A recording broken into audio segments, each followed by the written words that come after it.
شهر رمضان الذي أنزل فيه القرآن. اعوذ باللہ من الشیطان الرجیم. بسم اللہ الرحمن الرحیم.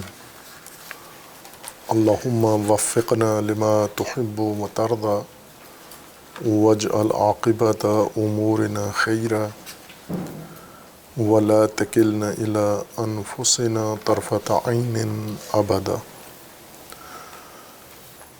رب ادخلنی مدخل صدق واخرجنی مخرج صدق واجعل لی من لدنک سلطانا نصیرا. سورہ مبارکہ بقرہ آیہ کریمہ. وَإِذْ نَجَّيْنَاكُم مِّنْ آلِ فِرْعَوْنَ يَسُومُونَكُمْ سُوءَ الْعَذَابِ يُذَبِّحُونَ أَبْنَاءَكُمْ وَيَسْتَحْيُونَ نِسَاءَكُمْ وَفِي ذَلِكُمْ بَلَاءٌ مِّن رَبِّكُمْ عَظِيمٌ. اللہ تبارک و تعالیٰ نے بنی اسرائیل کو وہ نعمتیں یاد دلائی ہیں جو اللہ کی طرف سے انہیں عطا ہوئی ہیں اور جن کی بنا پر بنی اسرائیل کو عالمین پر برتری حاصل ہوئی ہے، غلبہ حاصل ہوا ہے. ان نعمتوں کے شمار میں پہلی نعمت اللہ تبارک و تعالیٰ نے آل فرعون سے نجات کو قرار دیا ہے. بنی اسرائیل آل فرعون کے اسیر و غلام بن گئے تھے دو اسباب کے نتیجے میں.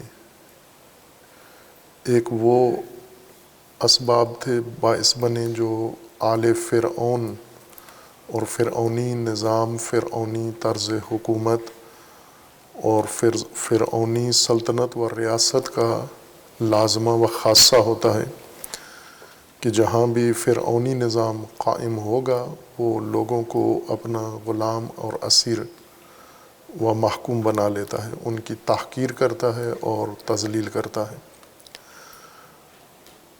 اور دوسری وجہ بنی اسرائیل کی اندرونی کمزوریاں ہیں.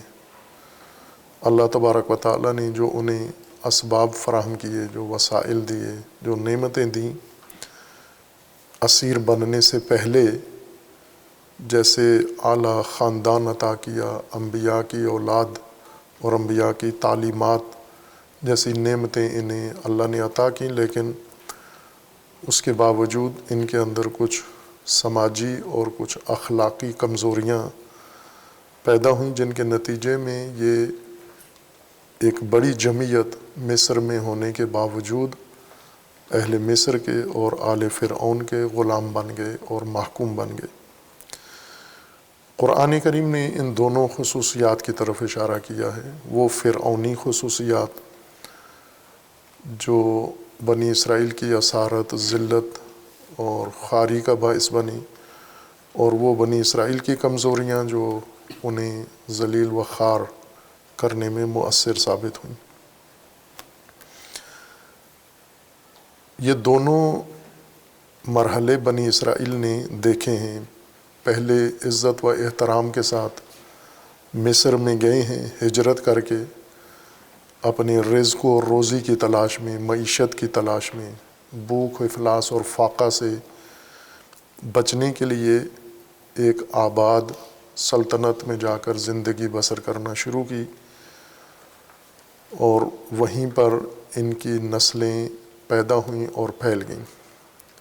وہ عمل جو آج مسلمان تکراراً کر رہے ہیں، جو بنی اسرائیل نے پہلے کیا تھا تاریخ میں، کہ اپنی معیشتی مشکلات سے نکلنے کے لیے دوسری سرزمینوں پہ جا کر زندگی گزارنے کو انہوں نے پسند کیا.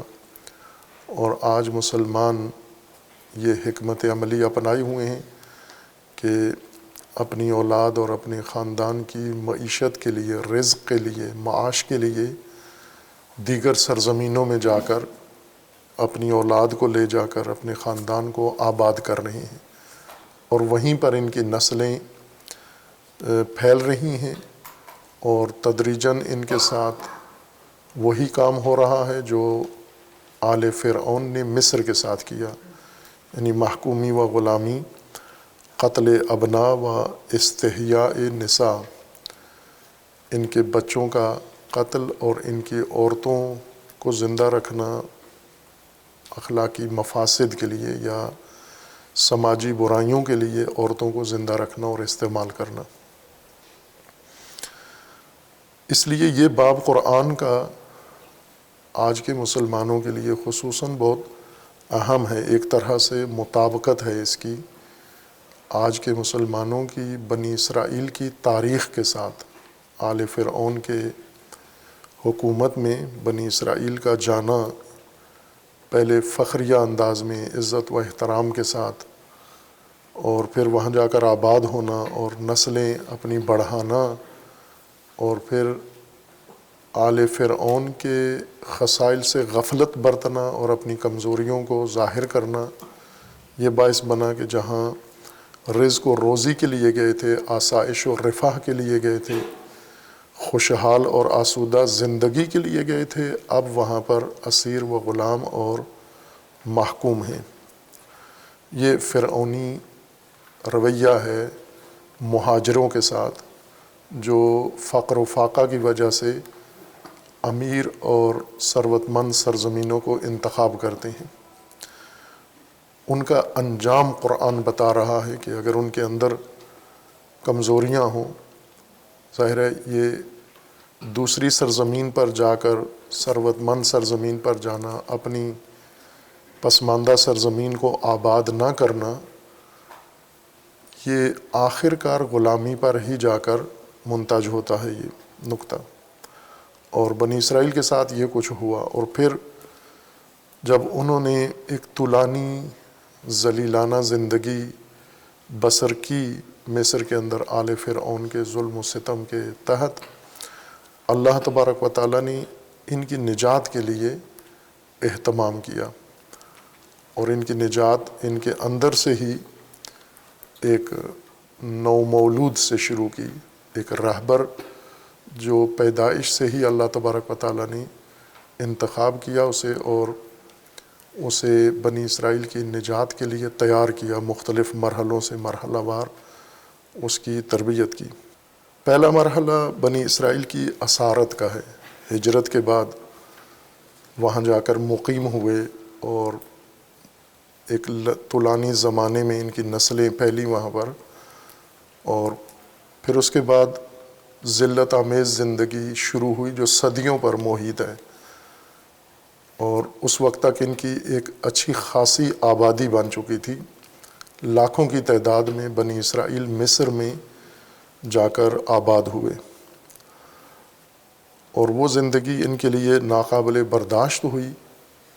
پھر اللہ تبارک و تعالیٰ نے انہی میں سے ان کی نجات کے لیے اسباب فراہم کیے، اور اس کا آغاز ان کے رہبر سے کیا۔ پیدائش سے ہی رہبر کو اس غلامانہ تربیتی ماحول سے باہر نکال دیا کہ رہبر کبھی بھی غلاموں کے اندر پرورش نہیں پا سکتا، رہبر کو وہی تعلیم دیں گے، غلام غلاموں والی تعلیم دیں گے۔ اگر وہ رہبر بن بھی گیا تو غلامی کا ہی رہبر بنے گا، آزادی کا رہبر نہیں بن سکتا۔ لہٰذا مولود کو اپنے خاندان سے نکال کے فرعون کے گھر پہنچا دیا تاکہ وہاں پر پرورش پائے اور ظلم و ستم کو آنکھوں سے دیکھے، مشاہدہ کرے، اور فرعونی نظام کے حقیقت سے آشنا ہو جائے، جس کا اس نے قلع قمع کرنا ہے، جس کا تخت الٹنا ہے، اسے آنکھوں سے دیکھ لے، سنی سنائی کہانیوں پر اعتبار نہ کرے۔ اور پھر اس کو اللہ تبارک و تعالیٰ نے تیار کیا اور آمادہ کیا مختلف مراحل سے۔ جب اللہ تبارک و تعالیٰ نے اس رہبر کو آمادہ کر دیا تو اس نے آ کر بنی اسرائیل کو فرعونی ظلم و ستم سے نجات دی، اسارت و غلامی اور ذلت سے نجات دی۔ اس کی تفصیل ابھی قرآن نے بیان کرنا شروع کی ہے، یعنی اس کے بعد والی آیت ہے کہ وَإِذْ فَرَقْنَا بِكُمُ الْبَحْرَ فَأَنْجَيْنَاكُمْ وَأَغْرَقْنَا آلَ فِرْعَوْنَ وَأَنْتُمْ تَنظُرُونَ۔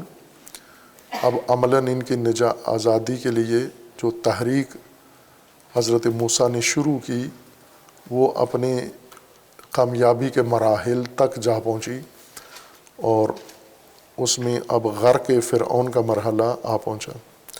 لیکن اس سارے عمل کو بنی اسرائیل کا آل فرعون کے آگے تسلیم ہونا، ذلیل ہونا، اسیر ہونا، غلام بننا، اور پھر اس حالت سے، رسوائی سے اور ذلت بار زندگی سے نجات، اس کو قرآن نے فرمایا ہے وَفِي ذَلِكُمْ بَلَاءٌ مِّن رَبِّكُمْ عَظِيمٌ، یہ تمہارے وَفِي ذَلِكُمْ بَلَاءٌ مِّن رَبِّكُمْ، یہ تمہارے رب کی طرف سے تمہارے لیے بلا تھی، بڑی بلا تھی، یہ اسارت بھی اور نجات بھی دونوں، یہ پورا مرحلہ یہ تمہارے رب کی طرف سے تمہارے لیے بلا تھی یہ۔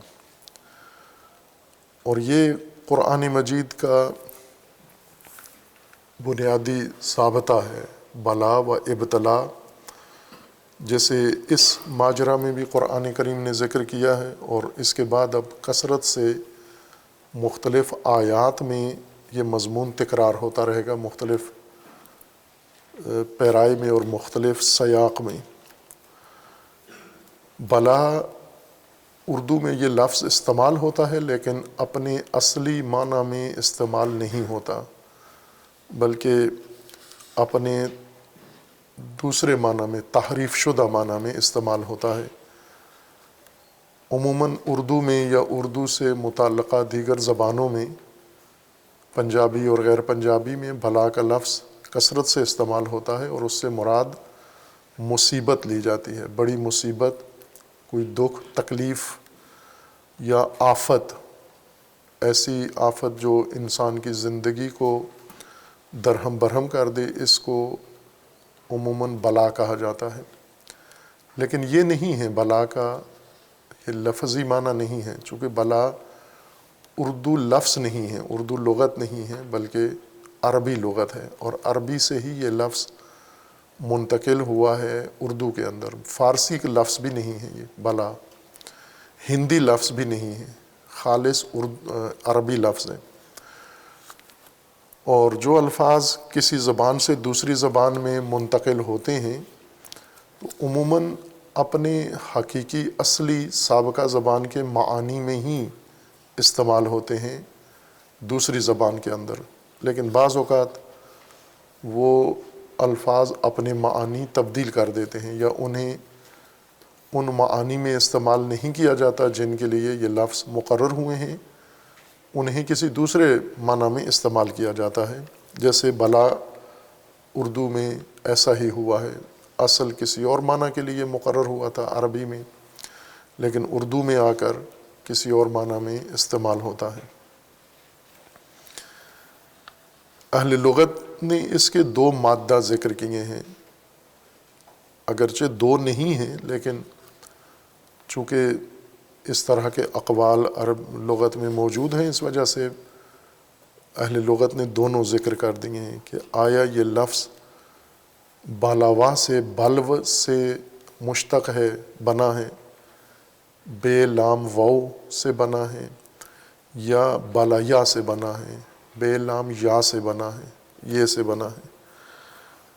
ہر دو صورتوں میں معنی میں کوئی فرق نہیں پڑتا کہ یہ اگر طے پائے کہ یہ لفظ بلا کا لفظ بالاوا سے نکلا ہے تو اس کا معنی کیا ہوگا، یا اگر بالایا سے بنا ہے تو اس کا کیا معنی ہوگا۔ بعض اہل لغت نے ان کو دو الگ لفظ اور دو الگ مادے شمار کیا ہے کہ بالاوا والا بلا وہ اور معنی کا ہے، اور بالایا سے جو ابتلا ہے وہ اور معنی ہے، لیکن یہ دقیق قول نہیں ہے۔ درست یہ ہے کہ اس کا ایک ہی مادہ ہے، اور وہی مادہ دونوں صورتوں میں ذکر کیا جاتا ہے۔ بنیادی طور پر یہ لفظ اسی بالاوا سے ہی بنا ہے، اور بالایا بھی کا معنی الگ نہیں ہے، اسی معنی کی طرف پلٹتا ہے۔ کثرت سے قرآن کریم نے اسے استعمال کیا ہے۔ لغت میں بلا، ابتلا، مبتلا اور اس سے ملتے جلتے دیگر الفاظ جو قرآن کریم نے استعمال کیے ہیں، یہ استعمال ہوتے ہیں کہ جب کسی چیز کو سمجھنے کے لیے، اس کی پائیداری، اس کی حقیقت، اس کی بناوٹ جاننے کے لیے کہ یہ کتنی پائیدار چیز ہے، قابل اعتماد چیز ہے، ہم اسے استعمال کریں، خریدیں نہ خریدیں، اس کو اپنے استعمال میں لائیں ہم یا نہ، پہلے انسان اس کو جانچتا ہے، پرکھتا ہے۔ جن چیزوں کے بارے میں انسان کو معلوم ہو جائے، تصدیق و تسلی ہو جائے کہ یہ اچھی چیزیں بنی ہوئی ہیں اور پائیدار ہیں، ان میں استعمال ہونے والا مواد اچھا مواد استعمال ہوا ہے، تو انہیں لوگ خرید لیتے ہیں۔ یہ کبھی دوسروں کے استعمال کے نتیجے میں ہمیں اندازہ ہوتا ہے، ہم کسی اور سے پوچھتے ہیں کہ آپ نے یہ چیز استعمال کی ہے، کیسی پائی آپ نے، تو وہ بتا دیتا ہے میرا تجربہ اچھا رہا یا برا رہا۔ دونوں صورتوں میں دوسروں کو بتا دیتا ہے کہ میں نے یہ چیز لی، خریدی، استعمال کی اور اچھا نتیجہ نکلا، اچھا رزلٹ تھا اس کا۔ دوسرا آدمی بھی اعتماد کر کے وہی چیز خرید لیتا ہے اور استعمال میں لے آتا ہے۔ لیکن کبھی کبھار دوسروں کا اس بارے میں کوئی تجربہ نہیں ہوتا، نئی چیز آئی ہے اور ابھی دوسروں نے اس کو استعمال نہیں کیا، اور ہمیں بھی نہیں معلوم کہ اگر یہ ہم لے لیں اور اس کو استعمال کریں تو نتیجہ اس کا کیا ہوگا۔ اس لیے اسے آزمائشی طور پر لیا جاتا ہے، لے کے اس کو کچھ مدت کے لیے آزمائشی طور پر آزمایا جاتا ہے، امتحانی طور پر اس کو دیکھا جاتا ہے، یا محرف اردو کے بقول کے ٹیسٹ کیا جاتا ہے اس کو کہ آیا یہ چیز درست ہے، پائیدار ہے، مضبوط ہے، خالص ہے یا نہیں ہے۔ آئے روز یہ کام لوگ کرتے ہیں اپنی روزمرہ زندگی میں۔ مثلا کھانے کی نت نئی چیزیں متعارف ہوتی ہیں جو ہمیں نہیں پتہ ہوتی، دوسروں کو بھی نہیں معلوم، چونکہ بازار میں نئی آئی ہیں، تجربہ شدہ نہیں ہے، آزمودہ نہیں ہے، پہلے سے کئی نسلیں اس کو استعمال نہیں کر رہی، ابھی یہ چیزیں بازار میں آئی ہیں، تو ان کو انسان لے کے آزماتا ہے، اور آزمانے کے بعد پھر اگر آزمائش میں درست نکلیں تو انسان انہیں بڑی مقدار میں لے لیتا ہے یا ضروری مقدار میں لے لیتا ہے، اور اگر نہ نکلیں، یہ مناسب نہ نکلیں تو انہیں چھوڑ دیتا ہے۔ خصوصاً قدیم زمانے میں جو کپڑے کی خرید و فروخت تھی لباس کے لیے، تو جو بازاروں میں کپڑا ملتا تھا لوگ استعمال کرتے تھے، اسی طرح کرتے تھے کہ جو زیادہ استعمال ہوتا ہے کپڑا اس کے بارے میں اعتماد ہوتا تھا، چونکہ زیادہ تر لوگ یہ کپڑا استعمال کر رہے ہیں، اور اس کا مطلب یہ ہے کہ یہ کپڑا انہوں نے استعمال کر کے ٹیسٹ کر لیا ہے، آزما لیا ہے، اور نتیجہ اس کا اچھا ہے، مناسب ہے، اچھا کپڑا ہے، یہ دیر پا ہے، زیادہ دیر تک رہتا ہے، پوسیدہ نہیں ہوتا، اس کے اندر کوئی اور خلل نہیں ہوتا، دھلنے میں اچھا ہے، پائیداری میں اچھا ہے، تو وہ کپڑا باقی بھی خریدتے رہتے ہیں۔ عموماً ایسا ہی ماحول ہے۔ لیکن اگر کوئی نیا کپڑا، نئی ساخت بازار میں آئے جس کے بارے میں پہلے معلوم نہ ہو، نیا کپڑا جب بازار میں آتا ہے کسی کو نہیں پتہ ہوتا کہ یہ کیسا ہے، پائیداری میں کیسا ہے اور استفادے میں کیسا ہے۔ جب انسان اس کو استعمال میں لاتا ہے، پہنتا ہے، تو جو عموماً کپڑے کے نقائص ہوتے ہیں، کمزوریاں ہوتی ہیں، اس لحاظ سے یہ آزمودہ نہیں ہے، لہٰذا اس کو آزمائشی طور پر لوگ لیتے ہیں، یا بیچنے والے آزمائشی طور پر کسی کو دیتے ہیں کہ یہ کچھ عرصہ آپ جا کر استعمال کریں، اور استعمال کے بعد پھر ہمیں بتائیں آ کر کہ اس میں کیا خرابیاں ہیں اور کیا خوبیاں ہیں، تاکہ ہم اس کے مطابق آگے بیچیں یا بنائیں۔ اس آزمائش میں جب کپڑا ظاہر بار بار پہننا پڑتا ہے، ایک دفعہ پہننے سے کپڑا معلوم نہیں ہوتا اس کا حال کہ یہ کس طرح کا ہے، اس کو بار بار پہننے سے اندازہ ہوتا ہے کہ کیسا ہے یہ کپڑا، یعنی پہنے میلا ہو پھر اس کو دھوئیں، پھر اسے استری کریں، پھر دوبارہ پہنیں، اور اس طرح متعدد مرتبہ پہننے سے اندازہ ہوتا ہے کپڑے کی جنسیت کیسے ہے، کپڑے کی نوعیت کیسے ہے، کپڑے کا مواد کیسا ہے، اور رنگ اس کا کھرتا ہے نہیں کھرتا، اس کے اوپر بر ابھرتی ہے نہیں ابھرتی، یہ پانی میں شرنک ہوتا ہے نہیں ہوتا. یہ پہننے سے، کپڑے کو استعمال کرنے سے یہ نتیجہ حاصل ہوتا ہے، اس کی حقیقت پتہ چلتی ہے. اسی کو بل یہ کہتے ہیں، یا بل اسی چیز کو کہتے ہیں کہ کپڑا پہن کر زیادہ دیر تک پہنے رکھنے سے اتنا پہنے کہ پوسیدہ ہو جائے. یعنی کپڑا نیا جب ہوتا ہے تو اس کے اندر ایک تازگی ہوتی ہے کپڑے کے اندر، لیکن تدریجاً پہننے سے آہستہ آہستہ اس کا جو نئے کپڑے کی بناوٹ ہوتی ہے وہ ختم ہوتی جاتی ہے، اس کی بناوٹ اور اس کی رنگت اور اس کپڑے کی ظاہری حالت تدریجاً بدلتی رہتی ہے. اور ہمارے پاس ہیں دونوں قسم کے لباس ہیں، سب کے پاس نیا جوڑا جو سلوایا ہوا ہے، اور پرانے کپڑے جو 2-3 سال سے آپ استعمال کر رہے ہیں اور بار بار دھلے ہیں. وہ جو بار بار دھلے ہیں ان کی رنگت میں ایک فرق آ گیا ہے، ان کے باقی کیفیت میں فرق آ گیا ہے، ان کی بناوٹ میں جو دھاگا بنا ہوا تھا اس کے اندر فرق آ گیا ہے. اس کو پوسیدہ کپڑا کہتے ہیں، یعنی آزمایا ہوا کپڑا جو پہن کے انسان نے پرانا کر دیا ہے. کہنا کپڑا، پرانا کپڑا اپنی شکل سے ہی نظر آ جاتا ہے کہ زیادہ استعمال ہونے سے پرانا ہو گیا ہے. پرانا قدیم کے معنی میں نہیں ہے. ممکن ہے ایک انسان نے کپڑا جوڑا بنایا ہوا ہو بہت پہلے سے، 3 سال 4 سال سے، لیکن پہنا نہیں ہے. یہ قدیم ہے، پرانا نہیں ہے. پرانا اس کو بھی کہتے ہیں جس پر زمانہ بھی زیادہ گزرا ہو اور جو استعمال بھی زیادہ ہوا ہو، اس کو پرانا کہتے ہیں. ورنہ جس پر زمانہ زیادہ گزرا ہے، 3-4 سال سے کپڑا لے کے رکھا ہوا ہے، پہنا نہیں ہے، تو وہ پرانا نہیں کہلاتا، نیا ہے. وہ ابھی نیا کپڑا ہے چونکہ استعمال نہیں ہوا. جیسے ہمارے ہاں ایک بہت برا رواج ہے پاکستان میں اور ہندوستان میں، باقی جگہوں پر بھی ہوگا، کہ شادیوں کے موقعوں پر دکھانے کے لیے، دکھاوے کے طور پر، اسراف کے طور پر ضرورت سے زیادہ لباس خرید لیے جاتے ہیں. دلہن کے لیے، دولہا کے لیے، رشتہ داروں کے لیے، اپنے لیے ضرورت سے زیادہ لباس لے لیتے ہیں. بسا اوقات تو ایسے افراطی اور اسرافی خاندان ہیں 100 جوڑا بنا لیتے ہیں. وہ 100 جوڑا پوری زندگی کے لیے کافی ہوتا ہے، لیکن وہ دکھاوے کے لیے، لوگوں کو اپنی ثروت کی نمائش کے لیے یہ کام کرتے ہیں، جو کسی لحاظ سے بھی جائز نہیں ہے، کسی پیمانے سے بھی. نہ شرعاً جائز ہے، نہ عقلاً جائز ہے، نہ عرفاً جائز ہے، نہ قانوناً جائز ہے.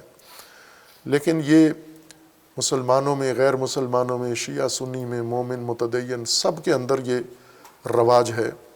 بلکہ اب تو شادیاں ہیں ہی ثروت کی نمائش کے لیے ہیں. اربوں روپے خرچ کر کے شادیاں کی جاتی ہیں، اور غریب جن کے پاس نہیں ہیں وہ بھی گردے بیچ کے مہنگی شادیاں، مہنگے کھانے، مہنگی ڈشیں، مہنگے لباس. کہ یہ ایک جرم ہے، حرام کام ہے جو رواج بن گیا ہے. اس میں ایک کام یہ ہوتا ہے کہ لباس زیادہ خرید لیتے ہیں جو پہنتے نہیں ہیں. چونکہ جو لباس آج اس سال خریدا ہے آپ نے، اگلے سال اس کا فیشن ہی ختم ہو گیا ہے، اس کا استعمال ہی ختم ہو گیا ہے. لہٰذا یہ صندوقوں میں پڑا رہتا ہے، کسی کو دیتے بھی نہیں، کسی اور ضرورت مند کو بھی نہیں دیتے، اپنے گھروں میں رکھتے ہیں. 10 سال بعد نکالتے ہیں، پھر بھی نیا ہوتا ہے. یہ پرانا نہیں کہلاتا، یہ نیا کپڑا ہے، لیکن خریدا ہوا قدیم سے ہے، پہلے سے خریدا ہوا ہے. اس کو پرانا نہیں کہتے. یہ نیا لباس ہے، لیکن زمانہ اس کے اوپر زیادہ گزر گیا ہے، استعمال نہیں ہوا. پرانا کپڑا اس کو کہتے ہیں جو استعمال کر کے پرانا کر دیا جائے. مثلا ممکن ہے 6 مہینے، جیسے بعض محنتی لوگ ہیں، مزدور طبقہ ہے، یہ سال میں لباس عید پہ لیتے ہیں، اور چھوٹی عید پہ لباس لیتے ہیں، بڑی عید تک اس کو پرانا کر چکے ہوتے ہیں، چونکہ کم لباس ہے، بار بار اس کو پہنتے ہیں، اسی کے ساتھ کام کاج کرتے ہیں، اسی کے ساتھ محنت مزدوری کرتے ہیں، 3 مہینے بعد یہ کپڑا ان کا پرانا ہو جاتا ہے، پوسیدہ ہو جاتا ہے۔ عربی میں اسی کو بالغی یا بالو کہتے ہیں، کہ کپڑا پہن کر اس کو پرانا کر دینا، اس کو کہنا کر دینا، اس کو پوسیدہ کر دینا، استعمال کر کے اتنا زیادہ استعمال کریں کہ وہ گھس جائے اور پرانا ہو جائے۔ اس کو عربی زبان میں بالو یا بالیہ کہتے ہیں، دونوں مادہ کا ایک ہی معنی ہے۔ اور اس کے کچھ لوازمات ہیں، جب انسان اتنی کثرت سے لباس پہنتا ہے اور اس کو دھوتا رہتا ہے، مختلف مواقع پر اس کو پہنتا ہے، گرمیوں میں اس کو پہنتا ہے، سردیوں میں اس کو پہنتا ہے، مختلف مواد سے اس کو دھوتا ہے، استری کرتا ہے، تو اس کپڑے کی ساری خوبیاں اور کمزوریاں سامنے آ جاتی ہیں۔ بس کچھ کپڑے ایسے ہیں جو صحیح استری نہیں ہوتے، کچھ ایسے ہیں جو دھلنے میں مشکل ہوتی ہے، آسانی سے صاف نہیں ہوتے، ایسا مواد استعمال کیا گیا ان کے اندر کہ آسانی سے صاف نہیں ہوتے۔ جیسے پاکستان میں یا رطوبت والے علاقوں میں رواج ہے کہ وہ رطوبت کے دنوں میں، برسات کے دنوں میں جب حبس کا دن ہوتے ہیں تو سوتی لباس پہنتے ہیں، کاٹن کا۔ اب یہ کپڑا اس لحاظ سے کہ موسم کے لحاظ سے بہترین ہے کہ حبس میں انسان کو آسودہ رکھتا ہے، برخلاف ریشمی کپڑے کے کہ وہ تکلیف دیتا ہے، حبس کے دنوں میں انسان کے لیے خود ایک عذاب بن جاتا ہے۔ لیکن یہی کاٹن والا کپڑا یہ استری نہیں ہوتا، اس کو عموماً استری کرانے کے لیے لانڈری میں لے جاتے ہیں، اس کو کلف لگاتے ہیں اور مختلف ہیلے جتن کر کے اس کو پہنتے ہیں۔ پہننے کے ایک دن مشکل سے نکالتا ہے اور پھر اس کے اندر جھریاں پڑ جاتی ہیں، چونٹیں پڑ جاتی ہیں اور دوسرے دن کے پہننے کے قابل نہیں ہوتا۔ اب پہننے سے اندازہ ہوتا ہے کہ کون سا کپڑا دھلنے میں کیسا ہے، کون سا کپڑا استری میں کیسا ہے، کون سا کپڑا گرد و غبار جذب کرنے میں کیسا ہے، کون سا کپڑا بدن کو آرام اور سکون دینے میں کیسا ہے۔ یہ کپڑوں کے استعمال سے اندازہ ہوتا ہے۔ اسی کو آزمائش کہتے ہیں۔ آزمائش کا مطلب یہی ہوتا ہے کہ آپ استعمال کر کے اس کو دیکھیں، اس کی خوبیاں، اس کی کمزوریاں دیکھیں، اس کے فوائد، اس کے نقصانات دیکھیں، اور نتیجہ استعمال کے بعد سامنے آتا ہے کہ یہ کپڑا اس خصوصیت کا مالک ہے۔ لہٰذا بہت سارے لوگ ہیں، ایک جوڑا کبھی بناتے ہیں کپڑے کا، پھر دوبارہ اس طرح کا نہیں خریدتے لباس، چونکہ ایک دفعہ جو خرید کے استعمال کیا ہے تو اندازہ ہو گیا ہے کہ یہ چیز صحیح نہیں ہے۔ یہ جوتا خریدتے ہیں اور وہ جوتا لے کے استعمال کرتے ہیں، پھر اس کے بعد اس برانڈ کا یا اس کمپنی کا اس طرح کا دوسرا جوتا نہیں لیتے۔ لیکن بعض لوگ ایسے ہیں، جب ایک دفعہ لباس خریدا، استعمال کیا یا جوتا خریدا، دوبارہ اسی کمپنی اور اسی فیکٹری اور اسی کارخانے کا اور اسی جنس کا دوبارہ خریدتے ہیں، چونکہ آزمائش میں پہننے میں یہ ثابت ہو گیا کہ یہ بہترین لباس ہے یا یہ بہترین جوتا ہے۔ ہر دو صورتوں میں لباس کو پہن کے استعمال کر کے کوہنا پرانا پوسیدہ کر کے دیکھ لینا کہ اس کی خصوصیات کیا ہیں، یہ بالو کا معنی ہے، یہ ابتلا کا معنی ہے۔ آزمانے کے بعد اس کی خوبیاں یا اس کی خامیاں سامنے آ جائیں، یعنی پرکھ لیا جائے۔ اصل ابتلا آزمانے کو کہتے ہیں، یعنی استعمال کر کے پرانا کرنا، زیادہ استعمال کرنے کو بالو کہتے ہیں، کسی چیز کے زیادہ کثرت سے استعمال کو بالو کہتے ہیں۔ لیکن اس کا نتیجہ یہ نکلتا ہے کہ اس کثرت استعمال کے نتیجے میں انسان کو اس زیر استعمال چیز کی حقیقت بھی سامنے سمجھ میں آ جاتی ہے اور آگاہ ہو جاتا ہے آدمی۔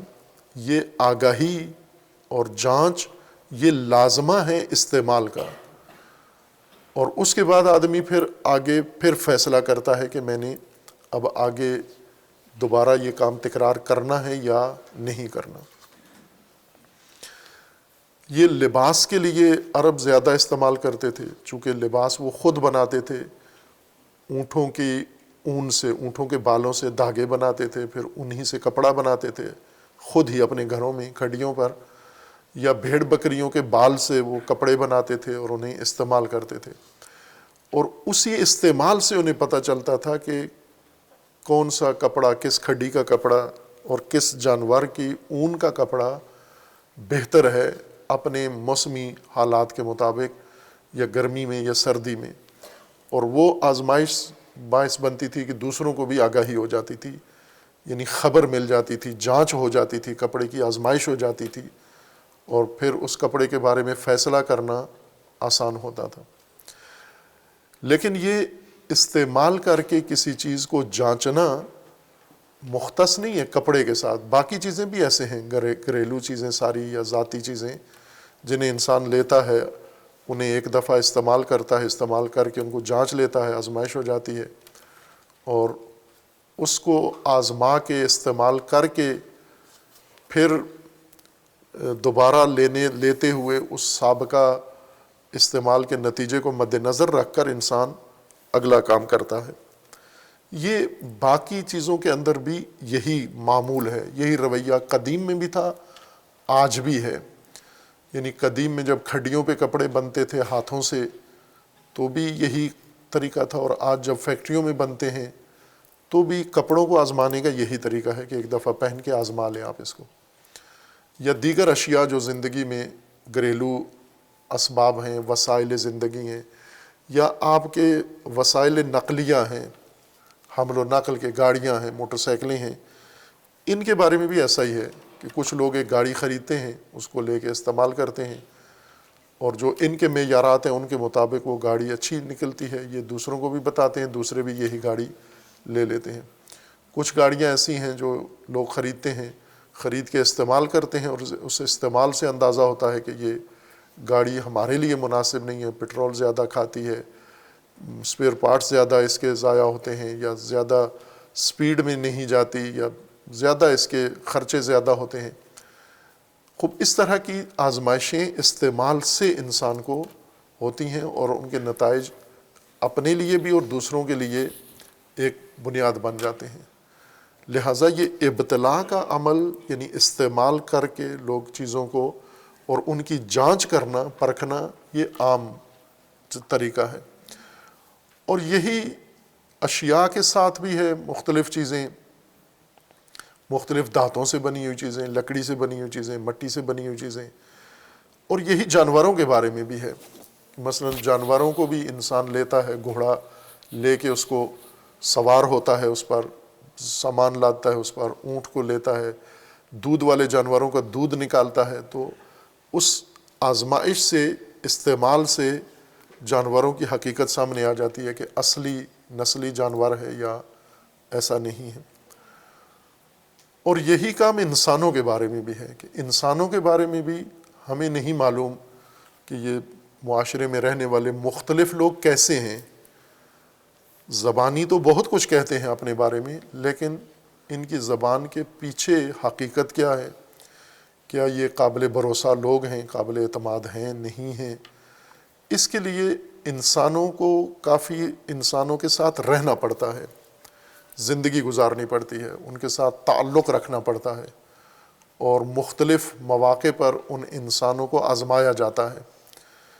ضرورت کے وقت، خوشی کے وقت، غمی کے وقت، مصیبت کے وقت ہر انسان کی جانچ ہو رہی ہوتی ہے، پرکھا جا رہا ہوتا ہے کہ یہ انسان کیسا ہے۔ کہ کچھ ایام میں تو یہ اچھا ثابت ہوتا ہے، لیکن دوسرے حالات میں بھی کیا ایسا ہی ہوتا ہے یا نہیں۔ مثلا جب آپ کے پاس مال و دولت ہے تو یہ بہت اچھا دوست ہے آپ کا، بہت وفادار ہے، لیکن جب آپ پر مصیبت آتی ہے اور آپ فقر و افلاس کا شکار ہوتے ہیں، پھر یہ کیسا ہے؟ جب یہ مقروض ہوتا ہے، اس ضرورت مند ہوتا ہے، آپ کے پاس پیسہ ہے، اس وقت تو یہ بہت اچھا ہوتا ہے، لیکن جب آپ ضرورت مند ہو جائیں، مقروض ہو جائیں، اس سے قرض مانگیں تو اب کیسا ہے؟ آیا قرض لیتے ہوئے جیسا تھا، قرض دیتے ہوئے بھی ایسا ہی ہے؟ مدد لیتے ہوئے جیسا تھا، مدد کرتے ہوئے بھی ایسا ہے؟ یا مختلف مواقع پر انسان انسانوں کو آزماتے ہیں، اس کو بھی ابتلا کہتے ہیں، جانچنے کے لیے، دیکھنے کے لیے کہ یہ انسان کیسے ہیں، ان کے اندر جو کچھ یہ کہتے ہیں، ظاہر کرتے ہیں، واقعاً بھی ایسا ہی ہے یا نہیں ہے۔ یہ لوگوں کے ساتھ رہنے سے پتہ چلتا ہے، زندگی گزارنے سے پتہ چلتا ہے۔ اس لیے ہمیں دین کی بھی ہدایت ہے کہ آپ لوگوں کے بارے میں حسن ظن رکھیں، گمان ہر ایک کے بارے میں اچھا رکھیں، جس کو جانتے ہیں یا جس کو نہیں جانتے ان کے بارے میں آپ گمان اچھا رکھیں کہ یہ اچھے لوگ ہیں سارے، لیکن اعتماد نہ کریں لوگوں کے اوپر، اعتماد آزما کے کریں۔ گمان کے لیے آزمائش نہیں رکھی گئی، چونکہ گمان صرف آپ کا دوسروں کے بارے میں ذہنی تصور ہے کہ باقی لوگ کیسے ہیں، باقی انسان کیسے ہیں، تو اچھے ہیں، لیکن یہ اچھے لوگ جب میری زندگی میں آئیں گے، میرے ساتھ کوئی تعلق بنے گا، ان کے ساتھ مل کے ہم نے کوئی کام کرنا ہوگا، اعتماد کا جب وقت آ جائے تو وہاں پر آزمانا ضروری ہے، گمان اچھا کافی نہیں ہے۔ اسی آزمائش کو ابتلا کہتے ہیں، یعنی آپ کسی دوست کے ساتھ، کسی ساتھی کو زندگی میں ساتھ رکھ کے اس کے ساتھ زندگی گزارتے ہیں۔ لہٰذا دو آزمائشیں دین نے بتائی ہیں لوگوں کو آزمانے کے لیے۔ لوگوں کو آزمانے کے لیے اہل البیت ائمہ اطہار علیہ السلام نے خوبصورت معیار بیان کیے ہیں کہ لوگوں کو آزمانے کے لیے ان کی نمازیں مت دیکھو، ان کے روزے نہ دیکھو، ان کی قسمیں نہ دیکھو، ان کا حلیہ نہ دیکھو، ان کا قرآن پڑھنا نہ دیکھو، ان کا زہد بھی نہ دیکھو، بلکہ ان کو آزمانے کے لیے دو کام کرو۔ ایک، ان کے ساتھ سفر کرو، لمبا سفر کرو، پتہ چل جائے گا یہ کیسا انسان ہے۔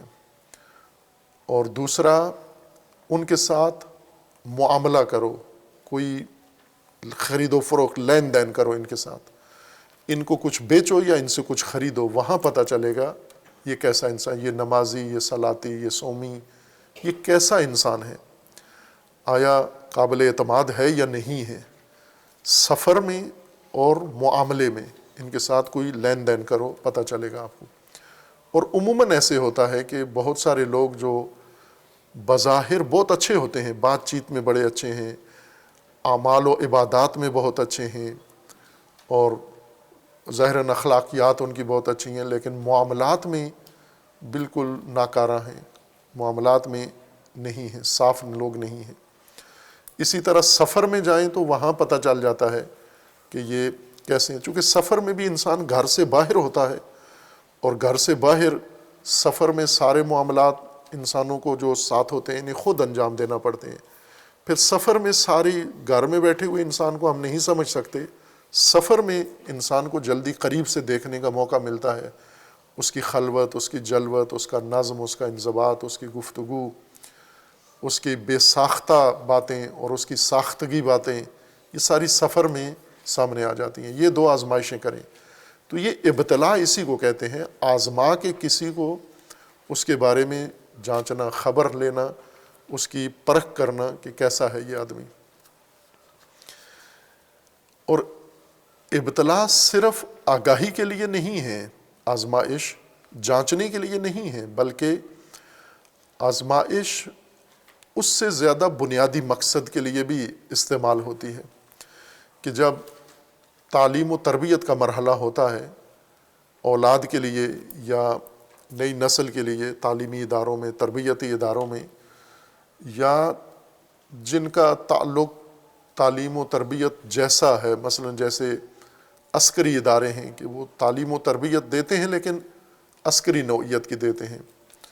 خوب، یہ جب لوگوں کو لیتے ہیں، لے کر ان کی آزمائشیں کراتے ہیں، مثلا بھرتی کرتے ہیں پولیس میں، فوج میں، تو دوڑ لگاتے ہیں، پہلے ان کو کہتے ہیں دوڑیں آپ۔ خوب، یہ دوڑتے ہیں، اس پہلے بھرتی سے پہلے یہ دوڑ، یہ امتحان ہے، یہ آزمائش ہے، یہ ابتلا ہے، تاکہ دیکھیں کہ جسمانی طور پر یہ صحت مند ہیں یا نہیں ہیں۔ اگر صحت مند نہ ہوئے تو دوڑ میں پتہ چل جاتا ہے، دوڑ میں انسان کے جسم کا سارا جسم ورزش کرتا ہے، حرکت کرتا ہے، خون تیزی سے دوڑتا ہے بدن میں، اور پھپھڑے اور دل اور ہر عضو تیزی سے کام کرتا ہے۔ تو بعض اوقات ہوتے ہیں بعض دوڑ کے اندر گر جاتے ہیں، دوڑنے کے بعد بے ہوش ہو جاتے ہیں، بلکہ بعض تو کئی دفعہ خبروں میں آیا ہے کہ اس طرح کی آزمائشی دوڑ میں وہ گر کے وہیں مر گیا ہے بندہ وہیں پر، یعنی اس کا مطلب ہے صحت مند نہیں تھا۔ یہ جانچ ہے، جانچنے کے لیے یہ صحت مند ہے یا نہیں۔ جب یہ بھرتی ہو جاتے ہیں، بھرتی ہونے کے بعد پھر ان کو دوبارہ دوڑایا جاتا ہے۔ پہلے جو دوڑایا گیا بھرتی سے پہلے، یہ جانچنے کے لیے تھا کہ صحت مند ہیں یا نہیں۔ اس دوڑ میں یہ ثابت ہو گیا کہ یہ صحت مند ہیں، وہ جو چھوڑ دیے، نکال دیے، جو نہیں دوڑ سکے، وہ صحت مند نہیں ہیں، ان کی صحت مسلم نہیں ہے۔ یہ جو صحت مند لیے ہیں، اب ان کو روز کیوں دوڑاتے ہیں آپ؟ اب انہیں یہ دیکھنے کے لیے نہیں کہ یہ صحت مند ہے یا نہیں، یہ تو پتہ چل گیا کہ صحت مند ہے، تو اب روزانہ ان کو کیوں دوڑاتے ہیں؟ اب ان کو اس لیے دوڑاتے ہیں کہ ان کے اندر جو فٹنس کے مراحل نہیں ہیں، جو جسمانی آمادگی کمی ہے جس کی، وہ کمی دور کرنے کے لیے ان کو دوڑاتے ہیں۔ یعنی اب صحت ان کی بڑھانے کے لیے دوڑاتے ہیں۔ پہلے صحت جاننے کے لیے کہ صحت مند ہیں یا نہیں، اس لیے دوڑاتے تھے۔ اب کیوں دوڑاتے ہیں؟ اب ان کی صحت بڑھانے کے لیے، تاکہ جس صحت مندی کے درجے پر ہیں اس سے آگے مزید صحت مند تر ہو جائیں، چونکہ کام ان کا اس نوعیت کا ہے کہ ان کو زیادہ جسمانی صحت کی ضرورت ہے۔ جیسے کھلاڑی ہیں، وہ جب چنے جاتے ہیں ٹیم کے لیے تو پہلے انہیں دوڑایا جاتا ہے یہ دیکھنے کے لیے کہ یہ صحت مند ہیں یا نہیں۔ جب ثابت ہو جائے کہ یہ صحت مند ہیں، ان میں سے مطلوبہ تعداد چن لیتے ہیں، پھر ان کی دوبارہ تربیتی کیمپ رکھتے ہیں، تربیتی کیمپ رکھ کے پھر ان کو دن رات دوڑاتے ہیں۔ تو یہ جو دوبارہ دوڑا رہے ہیں، یہ جانچنے کے لیے نہیں ہے، پرکھنے کے لیے، وہ تو مرحلہ پہلے طے پا گیا ہے۔ اب ان کی صحت بڑھانے کے لیے ان کو دوڑاتے ہیں روزانہ، یا باقی ورزشیں یا باقی کام ان سے کرواتے ہیں۔ بس یہ جو ابتلا ہے، استعمال ہے، کسی کو کسی کام میں مبتلا کر کے پرکھنے کے لیے بھی ہے، اور پرکھ کر اس کی کمزوری دور کرنا اور اس کے اندر کوئی طاقت ایجاد کرنا، قوت پیدا کرنا، صلاحیت پیدا کرنا، مہارت پیدا کرنے کے لیے بھی یہ کام کیا جاتا ہے۔ بس ابتلا یعنی کسی کو کسی کام میں لگا دینا، وہ کام سختی والا بھی ہو سکتا ہے، آسانی والا بھی ہو سکتا ہے، ذہنی کام بھی ہو سکتا ہے، جسمانی کام بھی ہو سکتا ہے، مشقت والا کام بھی ہو سکتا ہے، اور مختلف نوعیت کے کام ہیں یہ دیکھنے کے لیے کہ یہ فرد کیا کرتا ہے، پرکھنے کے لیے۔ اور جب پرکھ لیا جاتا ہے تو پھر دوبارہ اس کو اسی قسم کے باقی کاموں میں ڈالا جاتا ہے۔ اب کیوں اس کو کر رہے ہیں؟ تاکہ اس کی صلاحیت بڑھ جائے۔ جیسے تعلیم کے مرحلے میں بچوں کو مسلسل تعلیم میں رکھا جاتا ہے، یہ ابتلا ہے۔ بچوں کو تعلیم دینا یہ ابتلا ہے۔ یہ اس لیے نہیں ہے کہ یہ بچے جانتے ہیں کچھ یا نہیں جانتے، وہ تو پتہ چل گیا کہ نہیں جانتے۔ جب انہیں داخلہ دیا گیا تھا تو اسی وجہ سے تھا کہ یہ نہیں پڑھے ہوئے، جانتے نہیں ہیں۔ اب جو ان کو دن رات پڑھا رہے ہیں یہ ابتلا ہے۔ یہ کلاسوں میں بٹھا کے ان کو پڑھانا یہ ابتلا ہے۔ اس ابتلا کا مقصد کیا ہے؟ یہ جاننا کہ یہ عالم ہے یا نہیں؟ نہ، اس کا مقصد یہ ہے کہ یہ جو علم نہیں رکھتے، یہ علم ان کے اندر بڑھایا جائے، اضافہ کیا جائے، ان کو عالم بنایا جائے، ان کو فاضل بنایا جائے، جو نہیں ہیں وہ بنایا جائے ان کو۔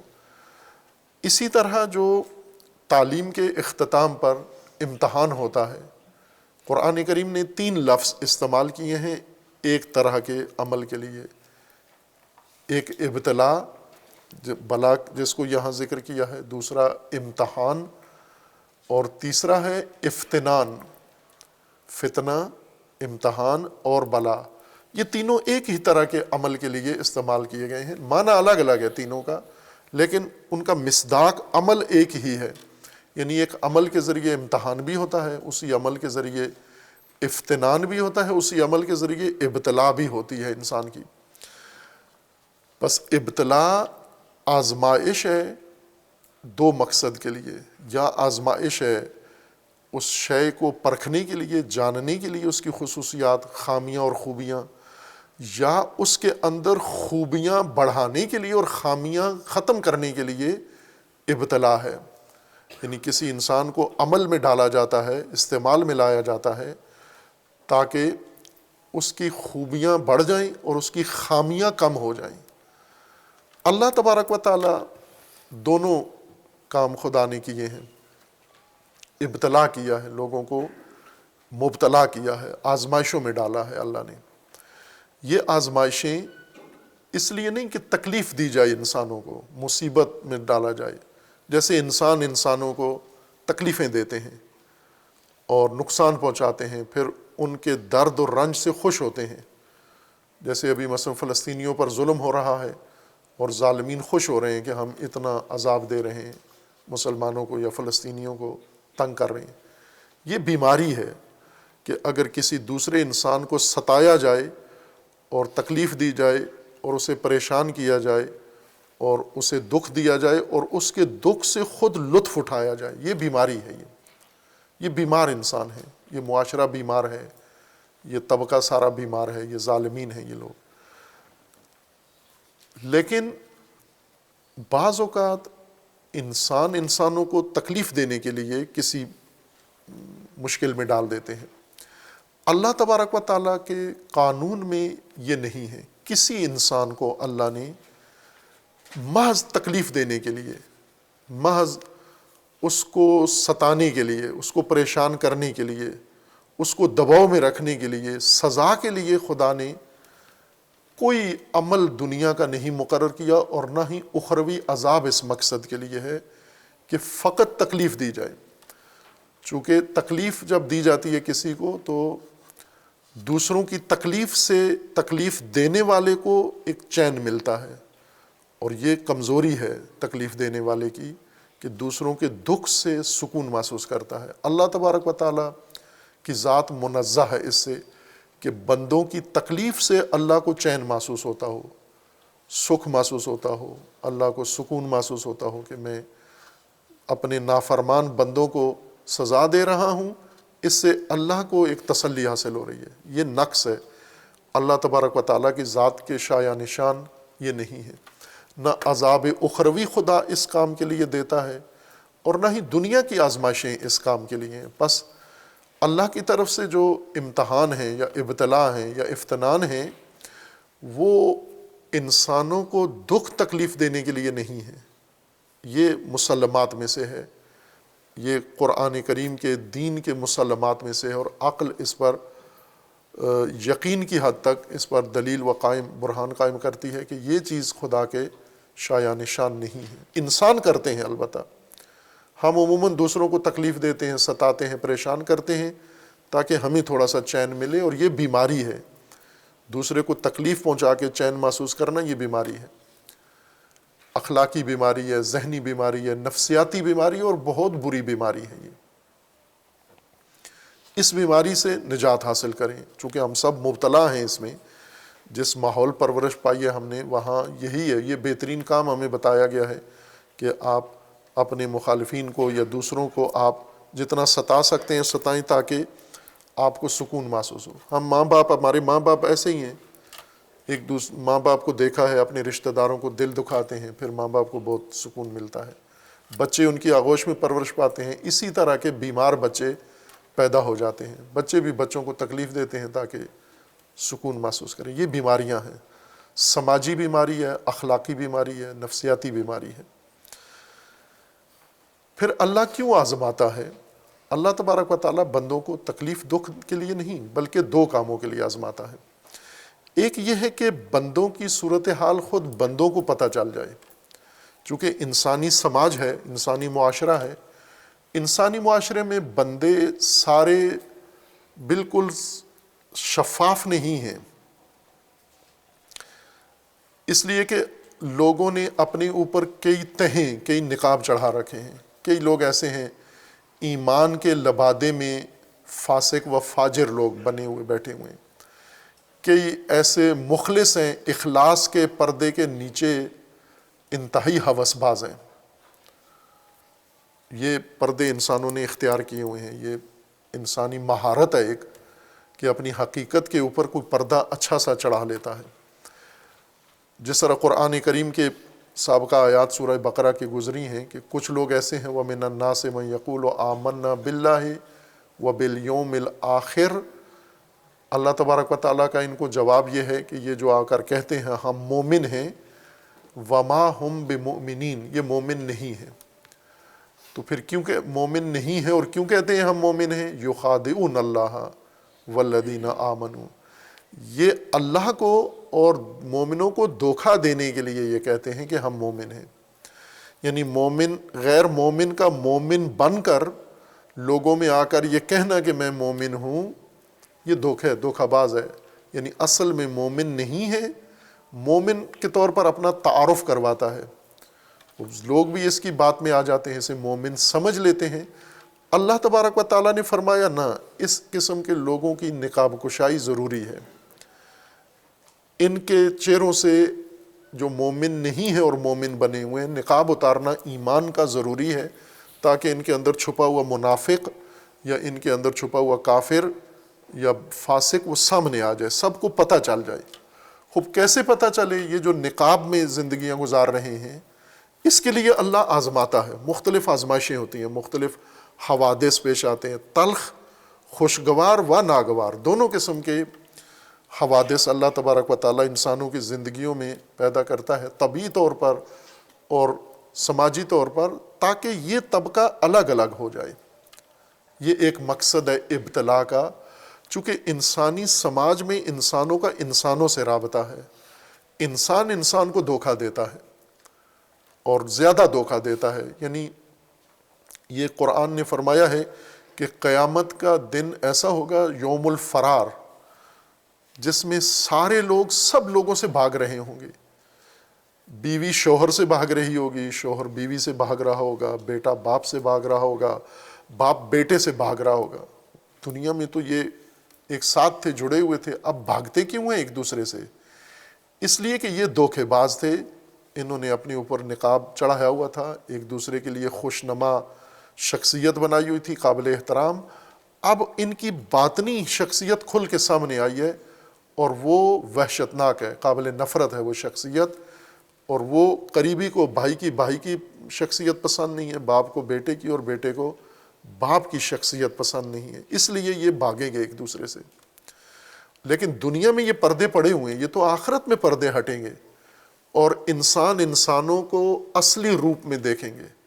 دنیا میں تو نہیں ہوتا یہ کام، دنیا میں پردے پڑے ہوئے ہیں، لیکن جہاں پر یہ پردوں کے نیچے لوگ ہیں اور ایک معاشرہ، ایک سماج تشکیل دیا ہوا ہے، اور اس سماج میں سب نے اپنے آپ کو فٹ کیا ہوا ہے، کھپایا ہوا ہے، اس کھپت میں ایک دوسرے کے لیے نقصان دہ ہیں، دھوکہ دے رہے ہیں ایک دوسرے کو۔ خوب ان کو بھی یہاں پر واضح کرنا ضروری ہے تاکہ ایک دوسرے پر ان کی حقیقت کھل جائے۔ اس لیے ابتلا ہے، آزمائش ہے، اللہ ان کو کسی کام میں، کسی حادثے میں، کسی ماحول میں آزماتا ہے تاکہ یہ ایک دوسرے پر کھل جائیں، ایک دوسرے کی بابت جو دھوکے میں آئے ہوئے ہیں یہ دھوکہ ختم ہو جائے اور مزید دھوکہ نہ کھائیں۔ اس لیے اللہ تبارک و تعالیٰ نے یہ ابتلا کا قانون بنایا ہے اور ضابطہ بنایا ہے۔ لیکن یہ واحد مقصد نہیں ہے۔ دوسرا مقصد اللہ تبارک و تعالیٰ کا امتحان و ابتلا و آزمائش کا یہ ہے کہ یہ انسان جو پردے کے نیچے ہیں، چھپے ہوئے ہیں، اندر سے کچھ ہیں، ظاہر کچھ ہیں، یا وہ جو نہ جیسے ظاہر ہیں ویسے ہی باطن میں بھی ہیں، جو باطن میں ہیں ویسے ظاہر ہیں، دونوں قسمیں، ان کے اندر بہت ساری ایسی چیزیں جو ہونی چاہیے، صفات، فضائل، خوبیاں، کمالات، وہ نہیں ہیں، ابھی ان کے اندر موجود نہیں ہیں، بلکہ یہ پیدا ہوئے ہیں اور پیدا ہو کر صرف ان کے جسم بڑھ رہے ہیں، قد بڑھ رہے ہیں، وزن بڑھ رہا ہے، خواہشات بڑھ رہی ہیں، لیکن انسانیت نہیں بڑھ رہی، انسانی قدریں ان کے اندر نہیں بڑھ رہی، انسانی ویلیوز ان کے اندر پیدا نہیں ہو رہی۔ اور اللہ تبارک و تعالیٰ نے انسان کے لیے جو میزان مقرر کیا ہے اس کے مطابق، یہ پیمانے کے مطابق انسان نہیں بن رہے۔ اب ان کو اللہ مبتلا کرتا ہے، ان آزمائشوں میں ڈالتا ہے تاکہ وہ کمی، کمزوری جو ان کے اندر رہ گئی ہے وہ ان کے اندر ختم ہو جائے اور جو فضیلت ان کے اندر ابھی تک نہیں آئی تھی وہ ان کے اندر پیدا ہو جائے، ایجاد ہو جائے. چونکہ انسان تربیت پذیر ہے، متربی ہے. جس طرح اللہ تبارک و تعالیٰ کے اسماء میں سے جو زیادہ نام قرآن کریم میں تکرار ہوا ہے وہ رب ہے. اللہ اور رب یہ دو نام اللہ تبارک و تعالیٰ کے کثرت سے تکرار ہوئے ہیں، باقی اسماء اس کے بعد ہیں. اور رب کا مطلب پرورش کرنے والا، مخلوق کی پرورش کرنے والا. چونکہ اللہ تبارک و تعالیٰ نے کائنات اس طرح سے بنائی ہے کہ اسے پورا مکمل کر کے کمال سارا دے کر پیدا نہیں کیا. کائنات کی ہر چیز کو اللہ نے اس نظام کے تحت پیدا کیا ہے کہ اس نے پرورش پانی ہے، بعد میں پرورش پا کر وہاں پہنچے گا، نہ کہ خلقت میں ہی یہاں پہنچ جائے گا. جیسے فیکٹریوں میں جو چیزیں بنتی ہیں یہ خلقت میں ہی پوری ہوتی ہیں، مکمل ہوتی ہیں. انہیں بننے کے بعد مکمل نہیں ہونا، بننے کے بعد استعمال ہونا ہے ان کو.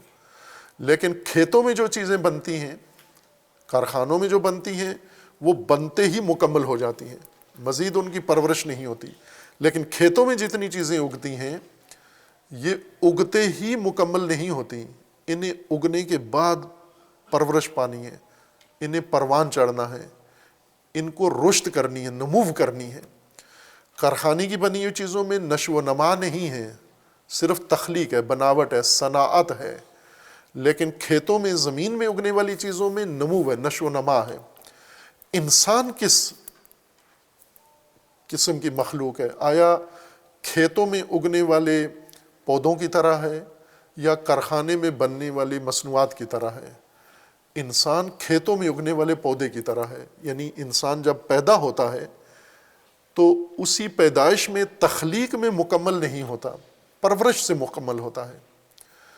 اور یہ قانون عام ہے، انسان کے ساتھ مختص نہیں، انسان کے علاوہ بھی باقی ساری کائنات ایسے ہے.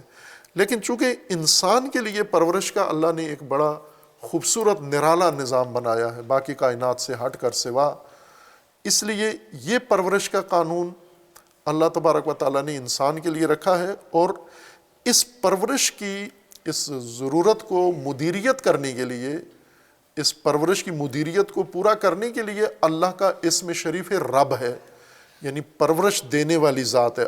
رب کا مطلب صرف پرورش دینا ہے.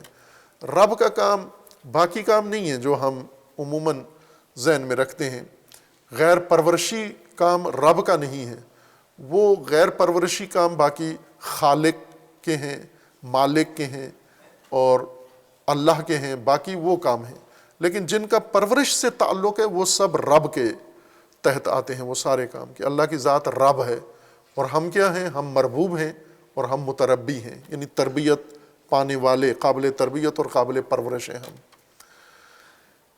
پرورش کا قانون اللہ تبارک و تعالیٰ نے اس طرح سے بنایا ہے کہ تدریجاً یہ استعدادیں کمالات میں تبدیل ہوتے جائیں، ان کے اندر تدریجاً درجہ بے درجہ ان کے اندر کمال پیدا ہوتا جائے انسانوں کے اندر.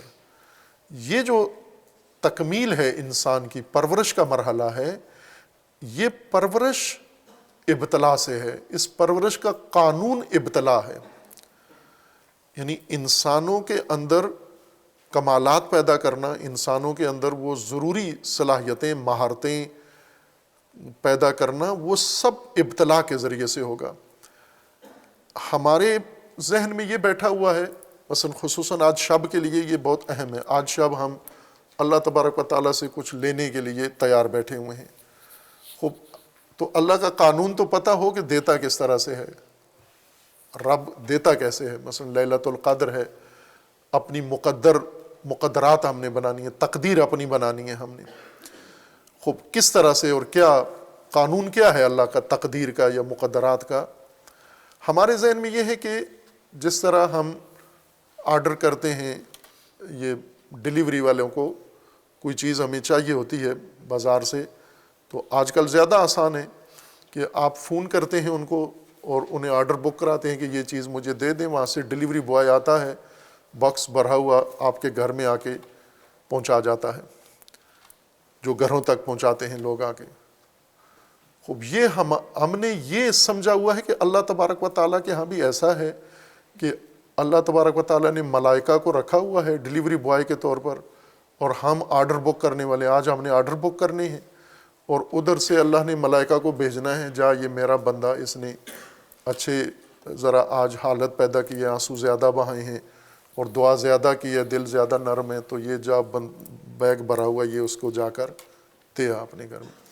یہ ہمارے ذہن میں قانون ہے، یہ اللہ کا قانون نہیں ہے۔ اسے اللہ تبارک و تعالیٰ اس طرح نہ تخلیق کرتا ہے، نہ تربیت کرتا ہے، نہ ربوبیت ہے، نہ مالکیت ہے، نہ خالقیت ہے اللہ کی۔ یہ ہم نے اللہ کو دنیا داری کے حساب میں لا کر، اور اللہ کا نظام بھی ہم نے اسی طرح فرض کر لیا ہے جیسے ہم دنیا میں کرتے ہیں۔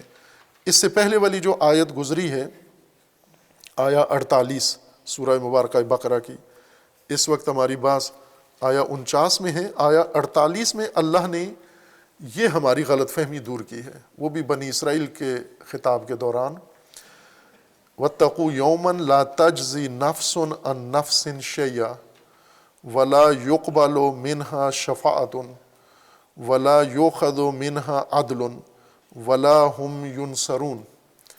یعنی یہ چار چیزیں ذہن سے نکال دو کہ قیامت میں، محشر میں، ایک کوئی نفس کسی نفس کے بدلے پیش نہیں ہوگا، کوئی بھی، نہ کوئی نبی، نہ کوئی امام، نہ کوئی معصوم، نہ کوئی غیر معصوم، نہ خاندان کا بزرگ، کوئی نفس کسی نفس کے بدلے پیش نہیں ہوگا۔ بنی اسرائیل کہتے تھے ایسا ہی ہوگا۔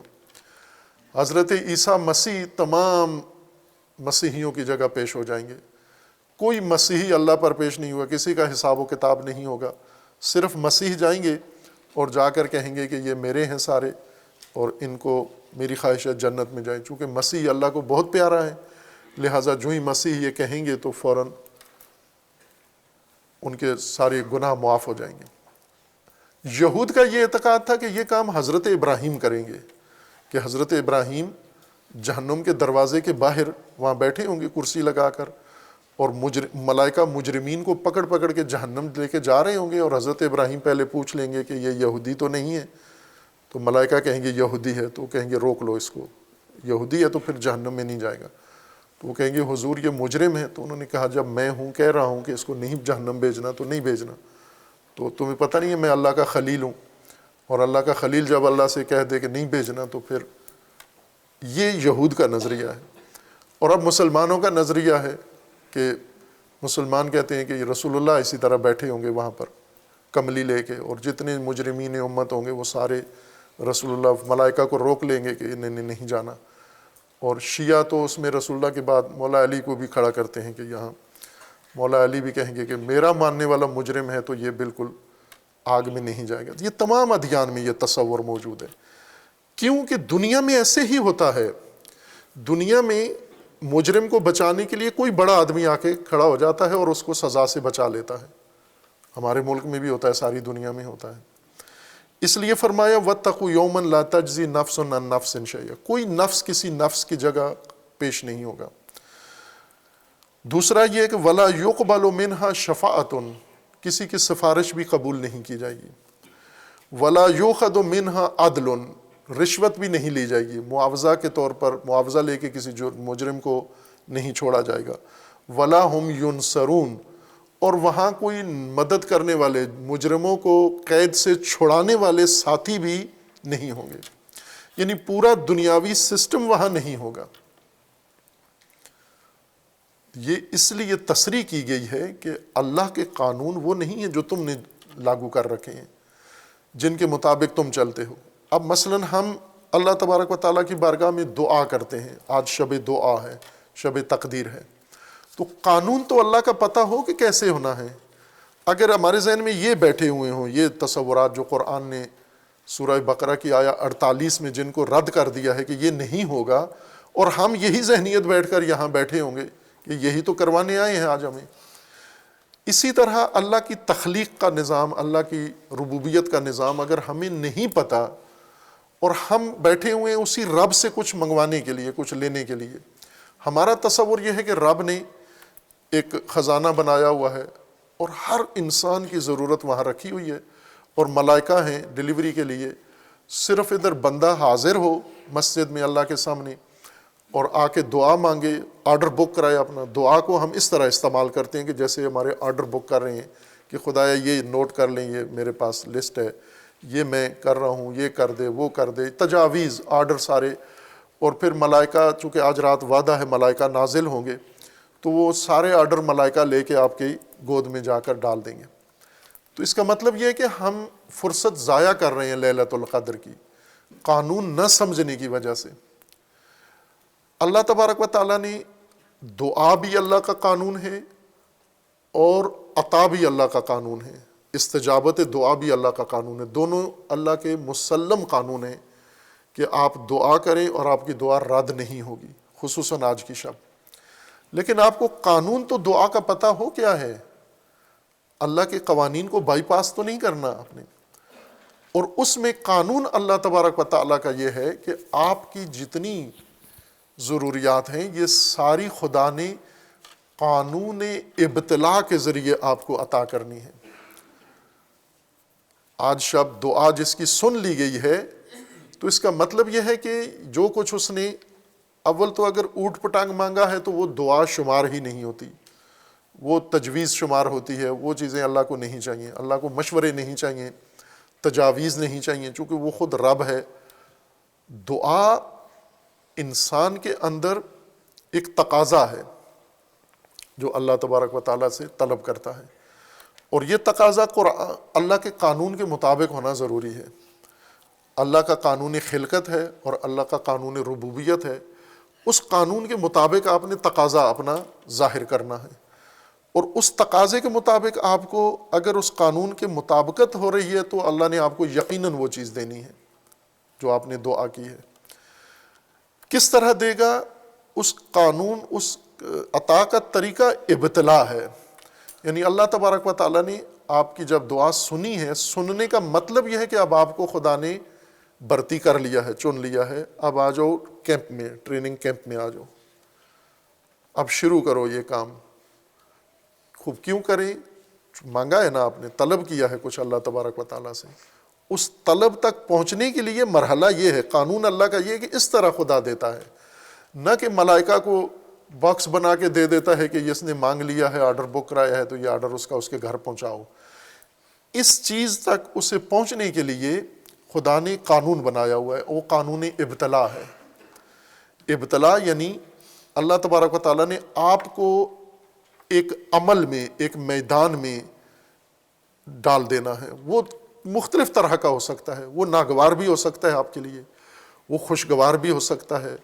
وہ آپ کی صورتحال اور آپ کی طلب دونوں کے متناسب ہوگا. جیسے مریض اسپتال میں جب ہوتا ہے، بہت سارے مریض ہیں اسپتال میں ایڈمٹ ہوتے ہیں، ان کے آپریشن ہو رہے ہوتے ہیں، علاج ہو رہا ہوتا ہے. کسی کو ڈرپ لگی ہوتی ہے، کسی کا کھانا بند ہے، پرہیز، اسے کچھ بھی نہیں دینا. کسی کو کہا جاتا ہے کہ اس کو زیادہ قوت والی چیزیں کھلاؤ، تقویت والی چیزیں کھلاؤ. مختلف کیوں سب کو ڈرپ کیوں نہیں لگی ہوئی؟ سب کا کھانا بند کیوں نہیں کیا ہوا آپ نے؟ سب کیوں فاسٹنگ میں نہیں ہے؟ اور سب کی مثلا ایک کی آپریشن کر کے کچھ چیزیں نکال لی جا رہی ہیں، ایک کا آپریشن کر کے کچھ چیزیں ڈالی جا رہی ہیں.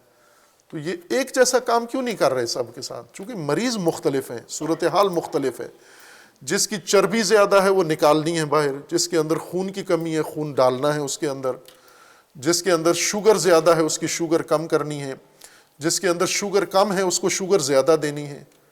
اس لیے مختلف ہو رہا ہے کام، چونکہ صورتحال مریضوں کی مختلف ہے. تو انسان بھی مختلف صورتحال رکھتے ہیں، کس کے اندر کس چیز کی کمی ہے اور اس کمی کو اللہ نے دور کرنا ہے، تو اسی طرح کی ابتلاء ہے، اسی طرح کی آزمائش ہے، اسی طرح کا عمل ہے اور اسی طرح کا میدان ہوگا. جس کے اندر جس چیز کی کمی ہے اس کمی کو دور کرنے کے لیے اس کے لیے ویسا ہی امتحان اللہ نے رکھا ہے. وہ ممکن ہے مشقت والا ہو، چونکہ یہ کمی مشقت سے ہی دور ہوتی ہے، یہ کمی کسی مصیبت سے ہی دور ہوتی ہے، یہ کمی کسی اور تکلیف دہ چیز سے دور ہوتی ہے. یا ممکن ہے اللہ نے آپ کو آسائش میں، آسودگی میں، سہولت میں نعمتیں دی ہوں، یہ بھی ابتلاء ہے.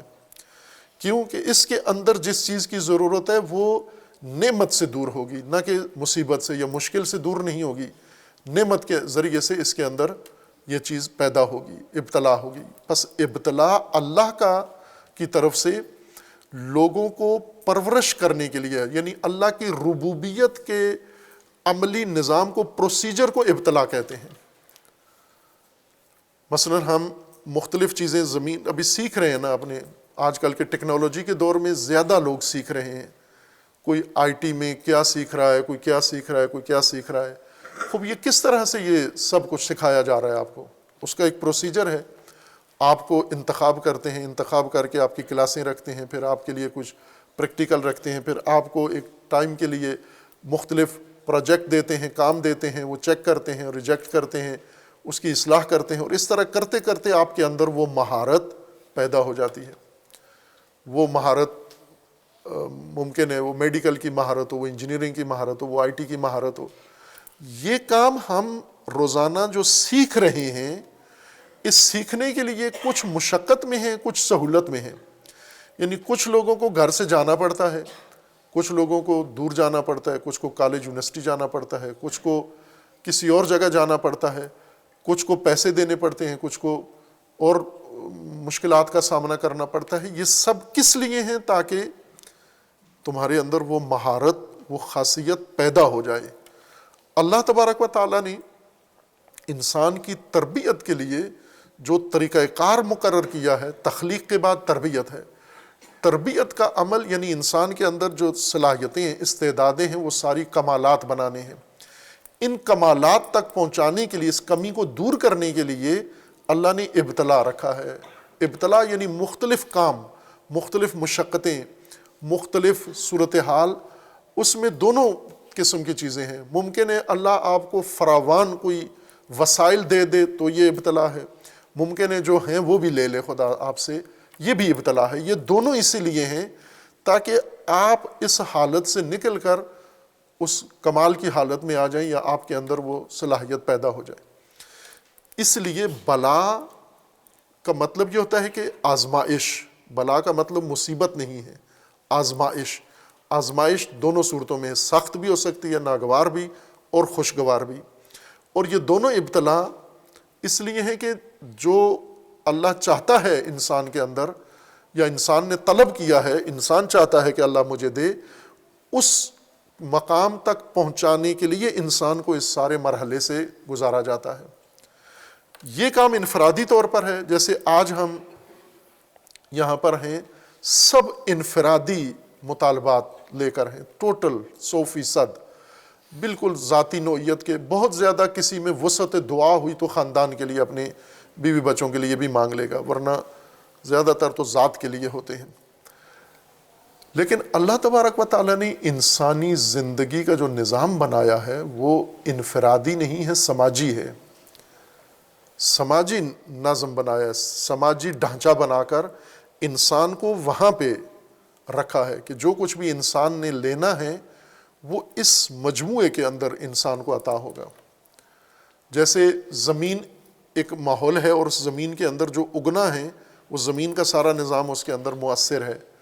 اللہ تبارک و تعالیٰ نے اسی طرح ایک منظومہ بنایا ہے انسان کے لیے کہ اس منظومے کے اندر انسان کو سب کچھ نصیب ہوگا، یعنی معاشرے میں اور سماج کے اندر نصیب ہوگا۔ اب انسان جیسے فرض کریں غلام انسان ہے، بنی اسرائیل غلامی میں ہے، فرعون کے نظام ذلت میں، ستم میں زندگی گزار رہے ہیں۔ اس میں سے اب حضرت موسیٰ ہوں، حضرت ہارون ہوں، یا اور نیک صالح بندے بنی اسرائیل کے، وہ چاہتے ہیں خدا ہمیں فرعون سے نجات دے۔ تو اللہ کا جواب یہ ہے کہ یہ تو طریقہ ہی نہیں ہے میرا کہ میں کسی ایک فرد کو اس کے رونے کی وجہ سے، اس کے التجا کی وجہ سے، میں ایک کو اٹھاؤں اور سمندر پار کرا کے اس کو فلسطین پہنچا دوں کہ یہ لے نجات تو، باقی بنی اسرائیلی سارے ذلت میں زندگی گزاریں۔ اس طرح تو میرا قانون نہیں ہے۔ قانون یہ ہے کہ جس طرح تم ذلیل ہوئے ہو انفرادی طور پر تو نہیں، ایک ایک فرد کر کے تو ذلیل نہیں ہوئے ہو، ایک ایک فرد کر کے تو غلام نہیں بنے ہو، پوری قوم غلام بنی ہے، پورا سماج غلام بنا ہے۔ سقوط سب نے کیا ہے، تو نکلو گے بھی سب۔ جب سب نکلو گے تو اس میں تمہاری بھی نجات ہوگی۔ ورنہ یہ اگر لیلۃ القدر کو بیٹھ کے ایک بنی اسرائیلی کہے کہ مجھے صرف نجات دے دیں، باقیوں کا میں ذمہ دار نہیں ہوں، آج رات میرا کام تو ہو جانا چاہیے، تو اس طرح تو اللہ کا قانون نہیں ہے۔ اللہ تبارک و تعالیٰ نے انسانی قانون سماجی شکل میں ترتیب دیا ہے، معاشرتی شکل میں ترتیب دیا ہے۔ تو جب اللہ نے آپ کو کچھ دینا ہے تو معاشرتی قانون کے مطابق دینا ہے، جب اللہ نے آپ کو آزمانا ہے معاشرتی ابتلا میں آپ کو ڈالنا ہے۔ لہٰذا یہ سب ابتلا تھی، یعنی بنی اسرائیل کا آل فرعون کا غلام بن جانا، اور پھر بنی اسرائیل کے اندر ان کا رہبر پیدا ہونا، اور اس نے بنی اسرائیل کو نجات دی، اور نظام فرعونی میں ان کے ساتھ جو ظلم و ستم ہوا، قتل ابناء اور عورتوں کے ساتھ بے حیائی، یہ سب اسی ابتلا کا ہی جز ہے، اس امتحان کا جز تھا۔ یہ سب مجموعہ ابتلا تھی، یعنی بنی اسرائیل کو اسارت سے نکالنے کے لیے، وہ مقام جو کھو بیٹھے تھے اس مقام تک پہنچانے کے لیے یہ آزمائش تھی اللہ تبارک و تعالیٰ کی۔ یوں نہیں تھا کہ ملائکہ نے آ کر بنی اسرائیل کو کشتیوں میں بٹھا کے اور اٹھا کے مصر سے ان کو پرامن سرزمین تک پہنچانا ہے۔ اس امن تک خود تمہیں پہنچنا ہے، اس امن کے لیے خود تمہیں دریا مشکلات کا عبور کرنا ہے، اس امن کے لیے تمہیں قیام کرنا ہے فرعون کے خلاف، اس امن کے لیے سارے راستہ تمہارے ذریعے سے طے ہوگا، نہ کہ خدا نے ملائکہ کے ذریعے آ کر آپ کو اس ساری مصیبت سے باہر نکال دینا ہے اور آپ کا کام صرف خدا سے رو کے یہ طلب کر لینا ہے، بلکہ ابتلا ہے، وہ آزمائش ہے۔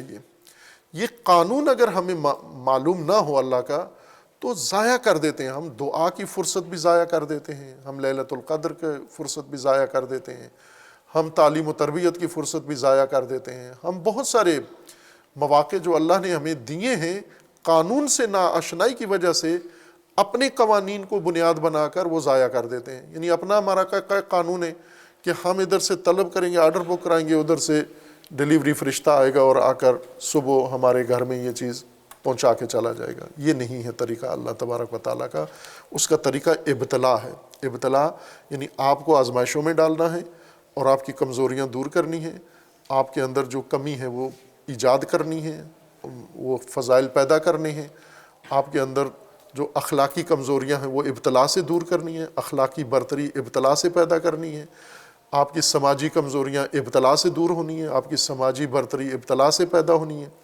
ابتلا ان ساری آزمائشوں میں اور ان مراحل میں قوم کو یا بنی اسرائیل کو یا مسلمانوں کو ڈالنا ہے، اور اس آزمائش میں اگر ہم نہیں جاتے تو ظاہر ہے کہ ہم قانون خدا کے باغی ہیں، ہم اس سے باہر رہ کر ہم خدا سے خلاف قانون کوئی چیز طلب کرتے ہیں، اور وہ تو اللہ کا فرمانا ہے کہ اللہ کی سنتیں ٹوٹتی نہیں ہیں، بدلتی نہیں ہیں، جو جیسے مرضی ہے کر لے، لن تجد لسنت اللہ تبدیلا، اللہ کے قانون میں کوئی تبدیلی نہیں آنی ہے۔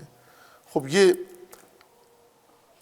فلسفہ ہے اس دعا کا، وفی ذالکم بلاء من ربکم عظیم، یہ تمہارے رب کی طرف سے ایک ابتلا تھی عظیم تمہارے لیے، اور اس ابتلا میں تمہیں کامیابی سے پورا اترنا ہے۔ جس طرح ابتلا کی ابراہیم کو اللہ تبارک و تعالیٰ نے، اذ ابتلا ابراہیم ربہ بکلمات فاتمہن، ابتلا کیا اور اس ابتلا میں بھاگے نہیں ابراہیم، یعنی ہم نے ان کو اس پروسیجر میں ڈالا جس میں ایک معمولی بچہ امام بن جاتا ہے۔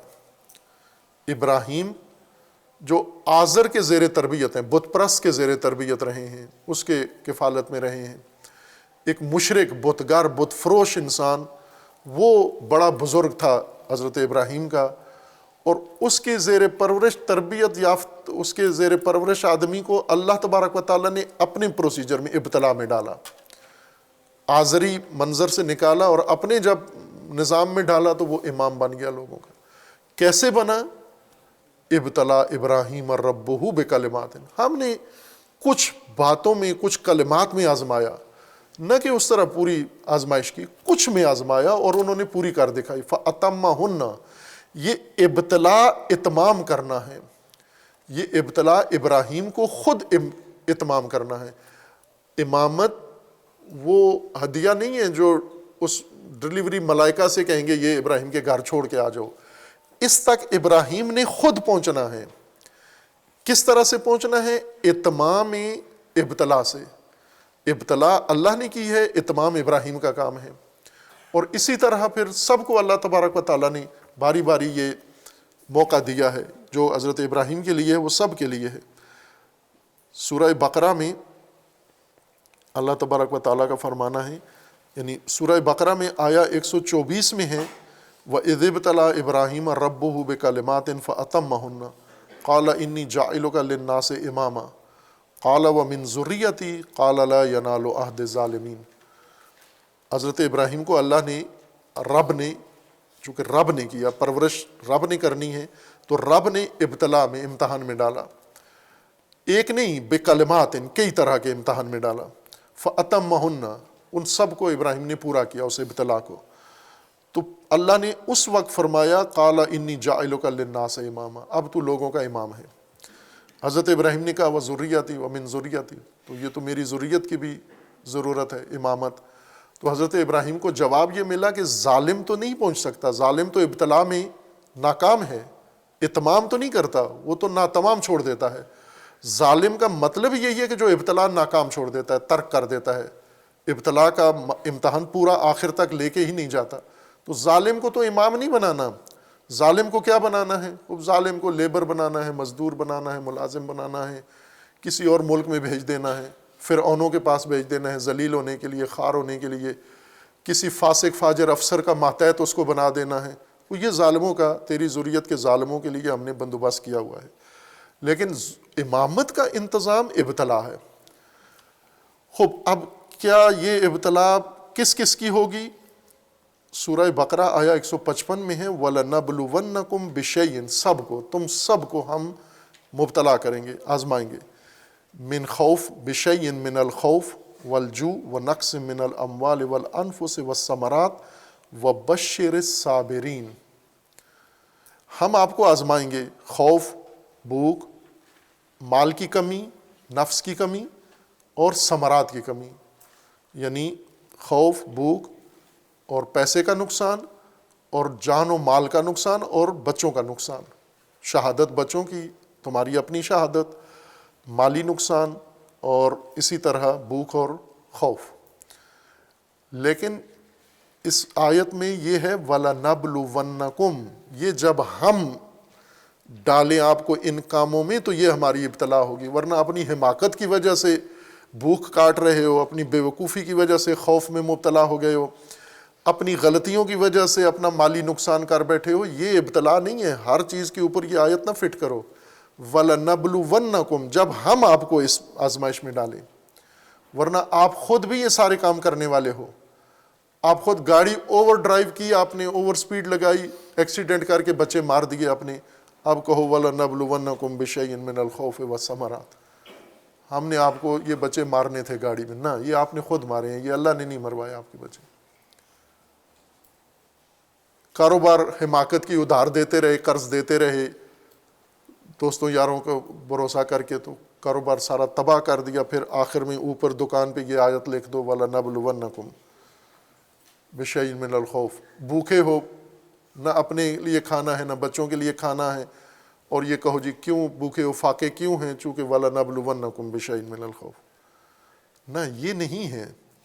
ہر بھوک اللہ کا امتحان نہیں ہے، ہر خوف اللہ کا امتحان نہیں ہے، ہر مالی نقصان اللہ کا امتحان نہیں ہے، ہر قتل، جان کا نقصان اللہ کا امتحان نہیں ہے، ہر بیٹے کی موت اللہ کا امتحان نہیں ہے۔ یہ اس وقت ہے جب اللہ کے ڈالے ہوئے پروسیجر میں یہ کام کرو تم، جس طرح حضرت ابراہیم کو اللہ نے ڈالا ان آزمائشوں میں، یعنی حکم خدا پر، دین پر عمل کرتے ہوئے یہ سب کچھ پیش آئے، پھر یہ ابتلا ہے۔ اس ابتلا کا نتیجہ کیا ہے؟ وہ بشر الصابرین، ان آزمائشوں سے صابر بنتے ہیں۔ صابر بنانے کا جو کارخانہ اللہ نے لگایا ہے وہ ابتلا ہے۔ صابر یعنی استقامت۔ استقامت کس میں ہے؟ وہ آج پوری دنیا دیکھ لیں، اس وقت غزہ، فلسطین اور باقی ساری دنیا، استقامت کس میں ہے؟ صابر کون ہے؟ ہمارا اردو صبر تو ساری فلسطینیوں کے علاوہ باقی سارے صابر ہیں، یعنی جو ظلم کا تماشا دیکھ رہے ہیں، جو خاموش ہیں، چونکہ صبر کا ہم نے یہی معنی کیا ہے کہ ہاتھ پہ ہاتھ رکھے بیٹھے رہو اور انتظار کرو، کچھ بھی نہ کرو، یہ صبر ہے۔ ہم اردو میں صبر کچھ نہ کرنے کو کہتے ہیں، اور اللہ قرآن میں صبر کچھ کرنے کو کہتا ہے، استقامت کو کہتا ہے، قائم رہنے کو کہتا ہے۔ خوب اس وقت استقامت فلسطینی کر رہے ہیں، باقی تو استقامت چھوڑیں گے، یہ تو صابر نہیں ہیں، یہ ذلیل ہوں گے، یہ باقی مسلمان ذلیل ہوں گے۔ صابر کون ہیں؟ اس وقت بھوک، خوف، قتل و غارت، نقص اموال کون گزر رہا ہے اس سے، اور کس لیے گزر رہا ہے؟ فلسطینی۔ اس لیے یہ صابر ہیں۔ اور اللہ تبارک و تعالیٰ کا پھر صابروں کے لیے جو اگلا نظام ہے کہ جب صابر بن جاؤ گے، پھر ہم نے صابروں کو حوالے زمین اپنی کر دینی ہے، امامت ان کو دینی ہے، اور وراثت ان کو دینی ہے۔ صابروں کے لیے یہ سب کچھ رکھا ہوا ہے۔ جو صبر کا دامن چھوڑ جاتے ہیں، جو بھاگ جاتے ہیں، جو ترک کر جاتے ہیں، ان کے لیے ذلت، خاری، رسوائی، اور وہی جو رکھی ہوئی ہے، آپس میں تفرقہ بازی کریں جو کریں۔ اور اسی طرح قرآن کریم نے مفصل آیات کے اندر ابتلا کا ضابطہ اللہ تبارک و تعالیٰ نے ذکر کیا ہے۔ اللہ کا فرمانا ہے کہ ہم نے تمہیں عالمین پر برتری دی، بنی اسرائیل کو شروع آغاز کہاں سے کیا؟ نجات از آل فرعون سے۔ آل فرعون سے تمہیں نجات دی ہم نے۔ آل فرعون تم پر ظلم کرتے تھے، تمہارے ابناء کو قتل کرتے تھے، عورتوں کو بے حیائی کے لیے استعمال کرتے تھے، لیکن ہم نے یہ عذاب کی زندگی ختم کر کے تمہارے لیے آسودہ زندگی فراہم کی۔ لیکن یہ سب بلا تھی، آزمائش و ابتلا تھی۔ اس ابتلا سے گزر کے آپ، اللہ کے قانون تھا یہ، اسی طرح سے آپ کو آزادی ملنی تھی، نہ یہ کہ یہ آزادی ہم نے پوٹلی میں باندھ کے آپ کے گھر پہنچا دی کہ یہ لو آزادی۔ اس طرح سے کسی قوم کو آزادی نہیں ملتی، کسی فرعون سے، کسی حکومتی عذاب سے، کسی نظام فرعونی سے کسی قوم کو اللہ ابتلا کے بغیر نجات نہیں دیتا، ابتلا کے ساتھ نجات دیتا ہے۔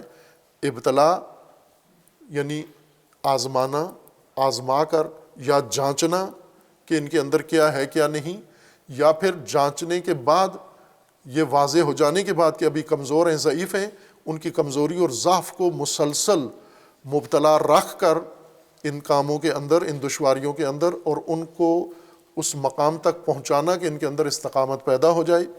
یہ بلا ہے، ابتلا ہے، قانون ہے اللہ تبارک و تعالیٰ کا۔ اور آج ہمیں یہ موقع اللہ تبارک و تعالیٰ نے دیا ہے، لیلۃ القدر، اسی لیے ہے کہ آپ خداوند تبارک و تعالیٰ سے نجات طلب کرو۔ نجات کا قانون یہ کہ تمہارے اکیلے تمہیں نہیں نجات ملنی، اس طرح نہیں، پسر نوح کی طرح نہیں سوچنا کہ ساری دنیا ڈوب جائے گی، میں پہاڑ کی چوٹی پہ چڑھ جاؤں گا۔ اس طرح کوئی پسر نوح نہیں نجات پا سکا، نہ آج نہ اس وقت۔ نجات کے لیے آپ کو کشتی میں سوار ہونا ہوگا، وہ کشتی جو نجات کی اللہ تبارک و تعالیٰ نے مقرر کی ہے، اور وہ قانون اللہ تبارک و تعالیٰ نے بتا دیا ہے۔ اس کے لیے آج فرصت ہے، غنیمت ہے کہ اس ابتلا کے لیے تیار ہوں اللہ سے۔ جس طرح امیر المومنین فرماتے ہیں کہ کبھی بھی خدا سے یہ دعا نہ مانگو کہ خدایا مجھے آزمائش میں نہ ڈالنا۔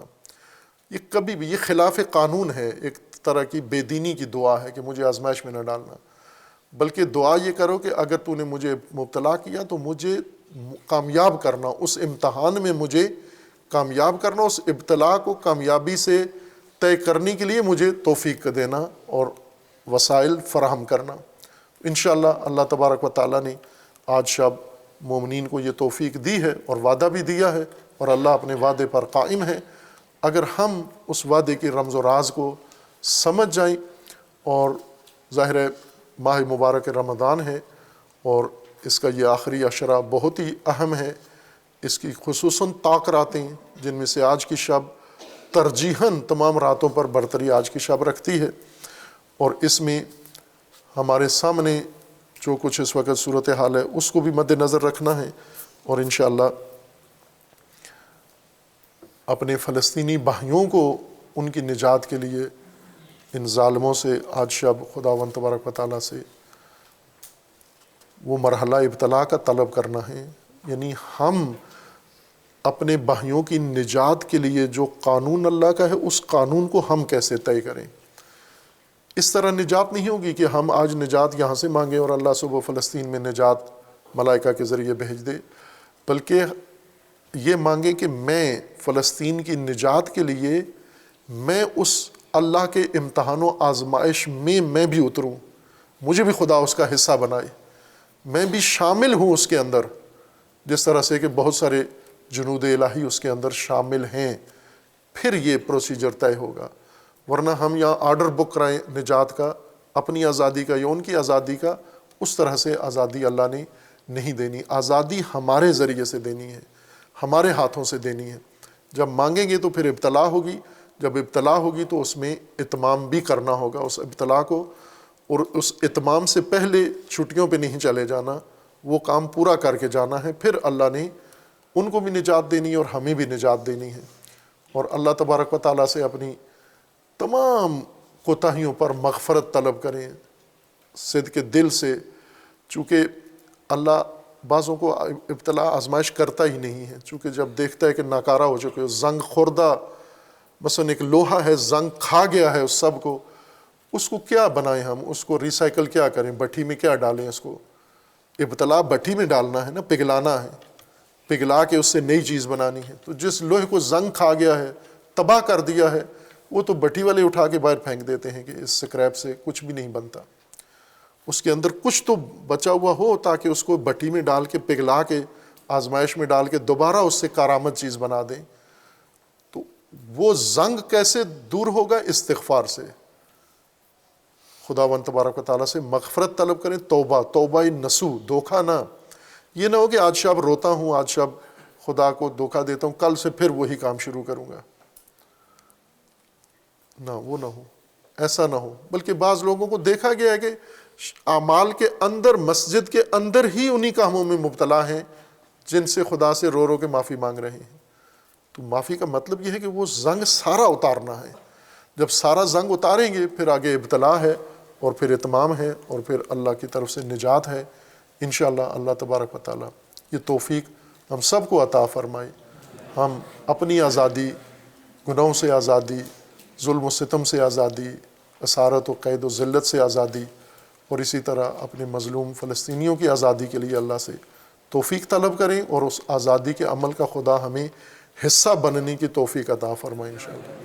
اور اس کا ایک چھوٹا سا مرحلہ، بہت ابتدائی، شاید وہ اتنا اہم مرحلہ بھی شمار نہ ہو، لیکن ہمیں جو میسر ہے وہ یہ ہے کہ روز قدس ہے انشاءاللہ، اگلے جمعے کو جو ایک دن کے بعد آنے والا ہے انشاءاللہ، ہم سب سعادت حاصل کریں گے جمعہ کے اندر بھی، اور پھر انشاءاللہ اس عمل کا بھی حصہ بنیں گے، اور وہیں پر ہماری صداقت ثابت ہوگی کہ لیلۃ القدر بیٹھ کے جو طلب کیا ہے اس میں کوئی سچائی بھی تھی یا نہیں تھی۔ یہ نہ ہو کہ لیلۃ القدر قرآن سر پہ رکھ کے اور پھر قدس میں شامل نہ ہو، تو یہ دھوکہ ہو جائے گا یہ قرآن سر پہ رکھنا۔ اس لیے سب مومنین جتنے بھی ہیں پورے ملک کے اندر، تمام اپنے گاؤں میں، اپنے گھروں میں، شہروں میں، اگر ریلیوں میں جانا نہیں بھی مشکل ہے، مقدور نہیں ہے، تو میری یہ درخواست ہے کہ اس ٹائم پہ تقریباً جمعہ سارے ملک میں 2 بجے کے قریب ختم ہو جاتا ہے، 2 بجے سے لے کر آپ کچھ ٹائم ایسا رکھیں کہ سب گھروں سے باہر آ جائیں، اور سب گھروں سے باہر نکل کر وہ سب دنیا کو دکھائیں۔ آپ کے پاس موبائل ہیں، تصویریں ہیں، یہ ساری اپنے گھروں سے باہر نکل کر یہ تصویریں بنا کر یہ نشر کریں، تو انشاءاللہ اللہ تبارک و تعالیٰ اس عمل کے طفیل ہمیں خدا نجات دے گا اور ہمارے مظلوموں کو بھی نجات دے گا۔ اور جو ریلیوں میں آ سکتے ہیں وہ ان میں شرکت کریں، کسی کی بھی ریلی ہو، یہ نہ دیکھیں کہ یہ کس کی طرف سے ہے، جس کی طرف سے بھی ہے، نہیں ہے تو اپنی الگ بنا لو ریلی، اور حتماً نکلو، قدس کو باہر نکلو، تاکہ اللہ تبارک و تعالیٰ ہم پہ رحم کرے اور مسلمان اس ذلت و خواری سے باہر آئیں۔ فلسطین ذلت میں نہیں ہے، فلسطین ذلت سے نکل گیا ہے اور غزہ ذلت سے نکل گیا ہے، باقی ساری دنیا اسلام ذلت میں ڈوبی ہوئی ہے، فرعونی نظام کی ذلت میں ڈوبی ہوئی ہے۔ اگر نجات حاصل کی ہے تو صرف غزہ نے اور فلسطین نے حاصل کی ہے، اور ہم دعا کرتے ہیں اللہ تبارک و تعالیٰ انہیں اس ظلم سے نجات عطا فرمائے اور ان ظالمین کو ظلم سمیت نیست و نابود فرمائے انشاءاللہ۔ وصلی اللہ علی محمد وعلیہ. شهر رمضان الذي أنزل فيه القرآن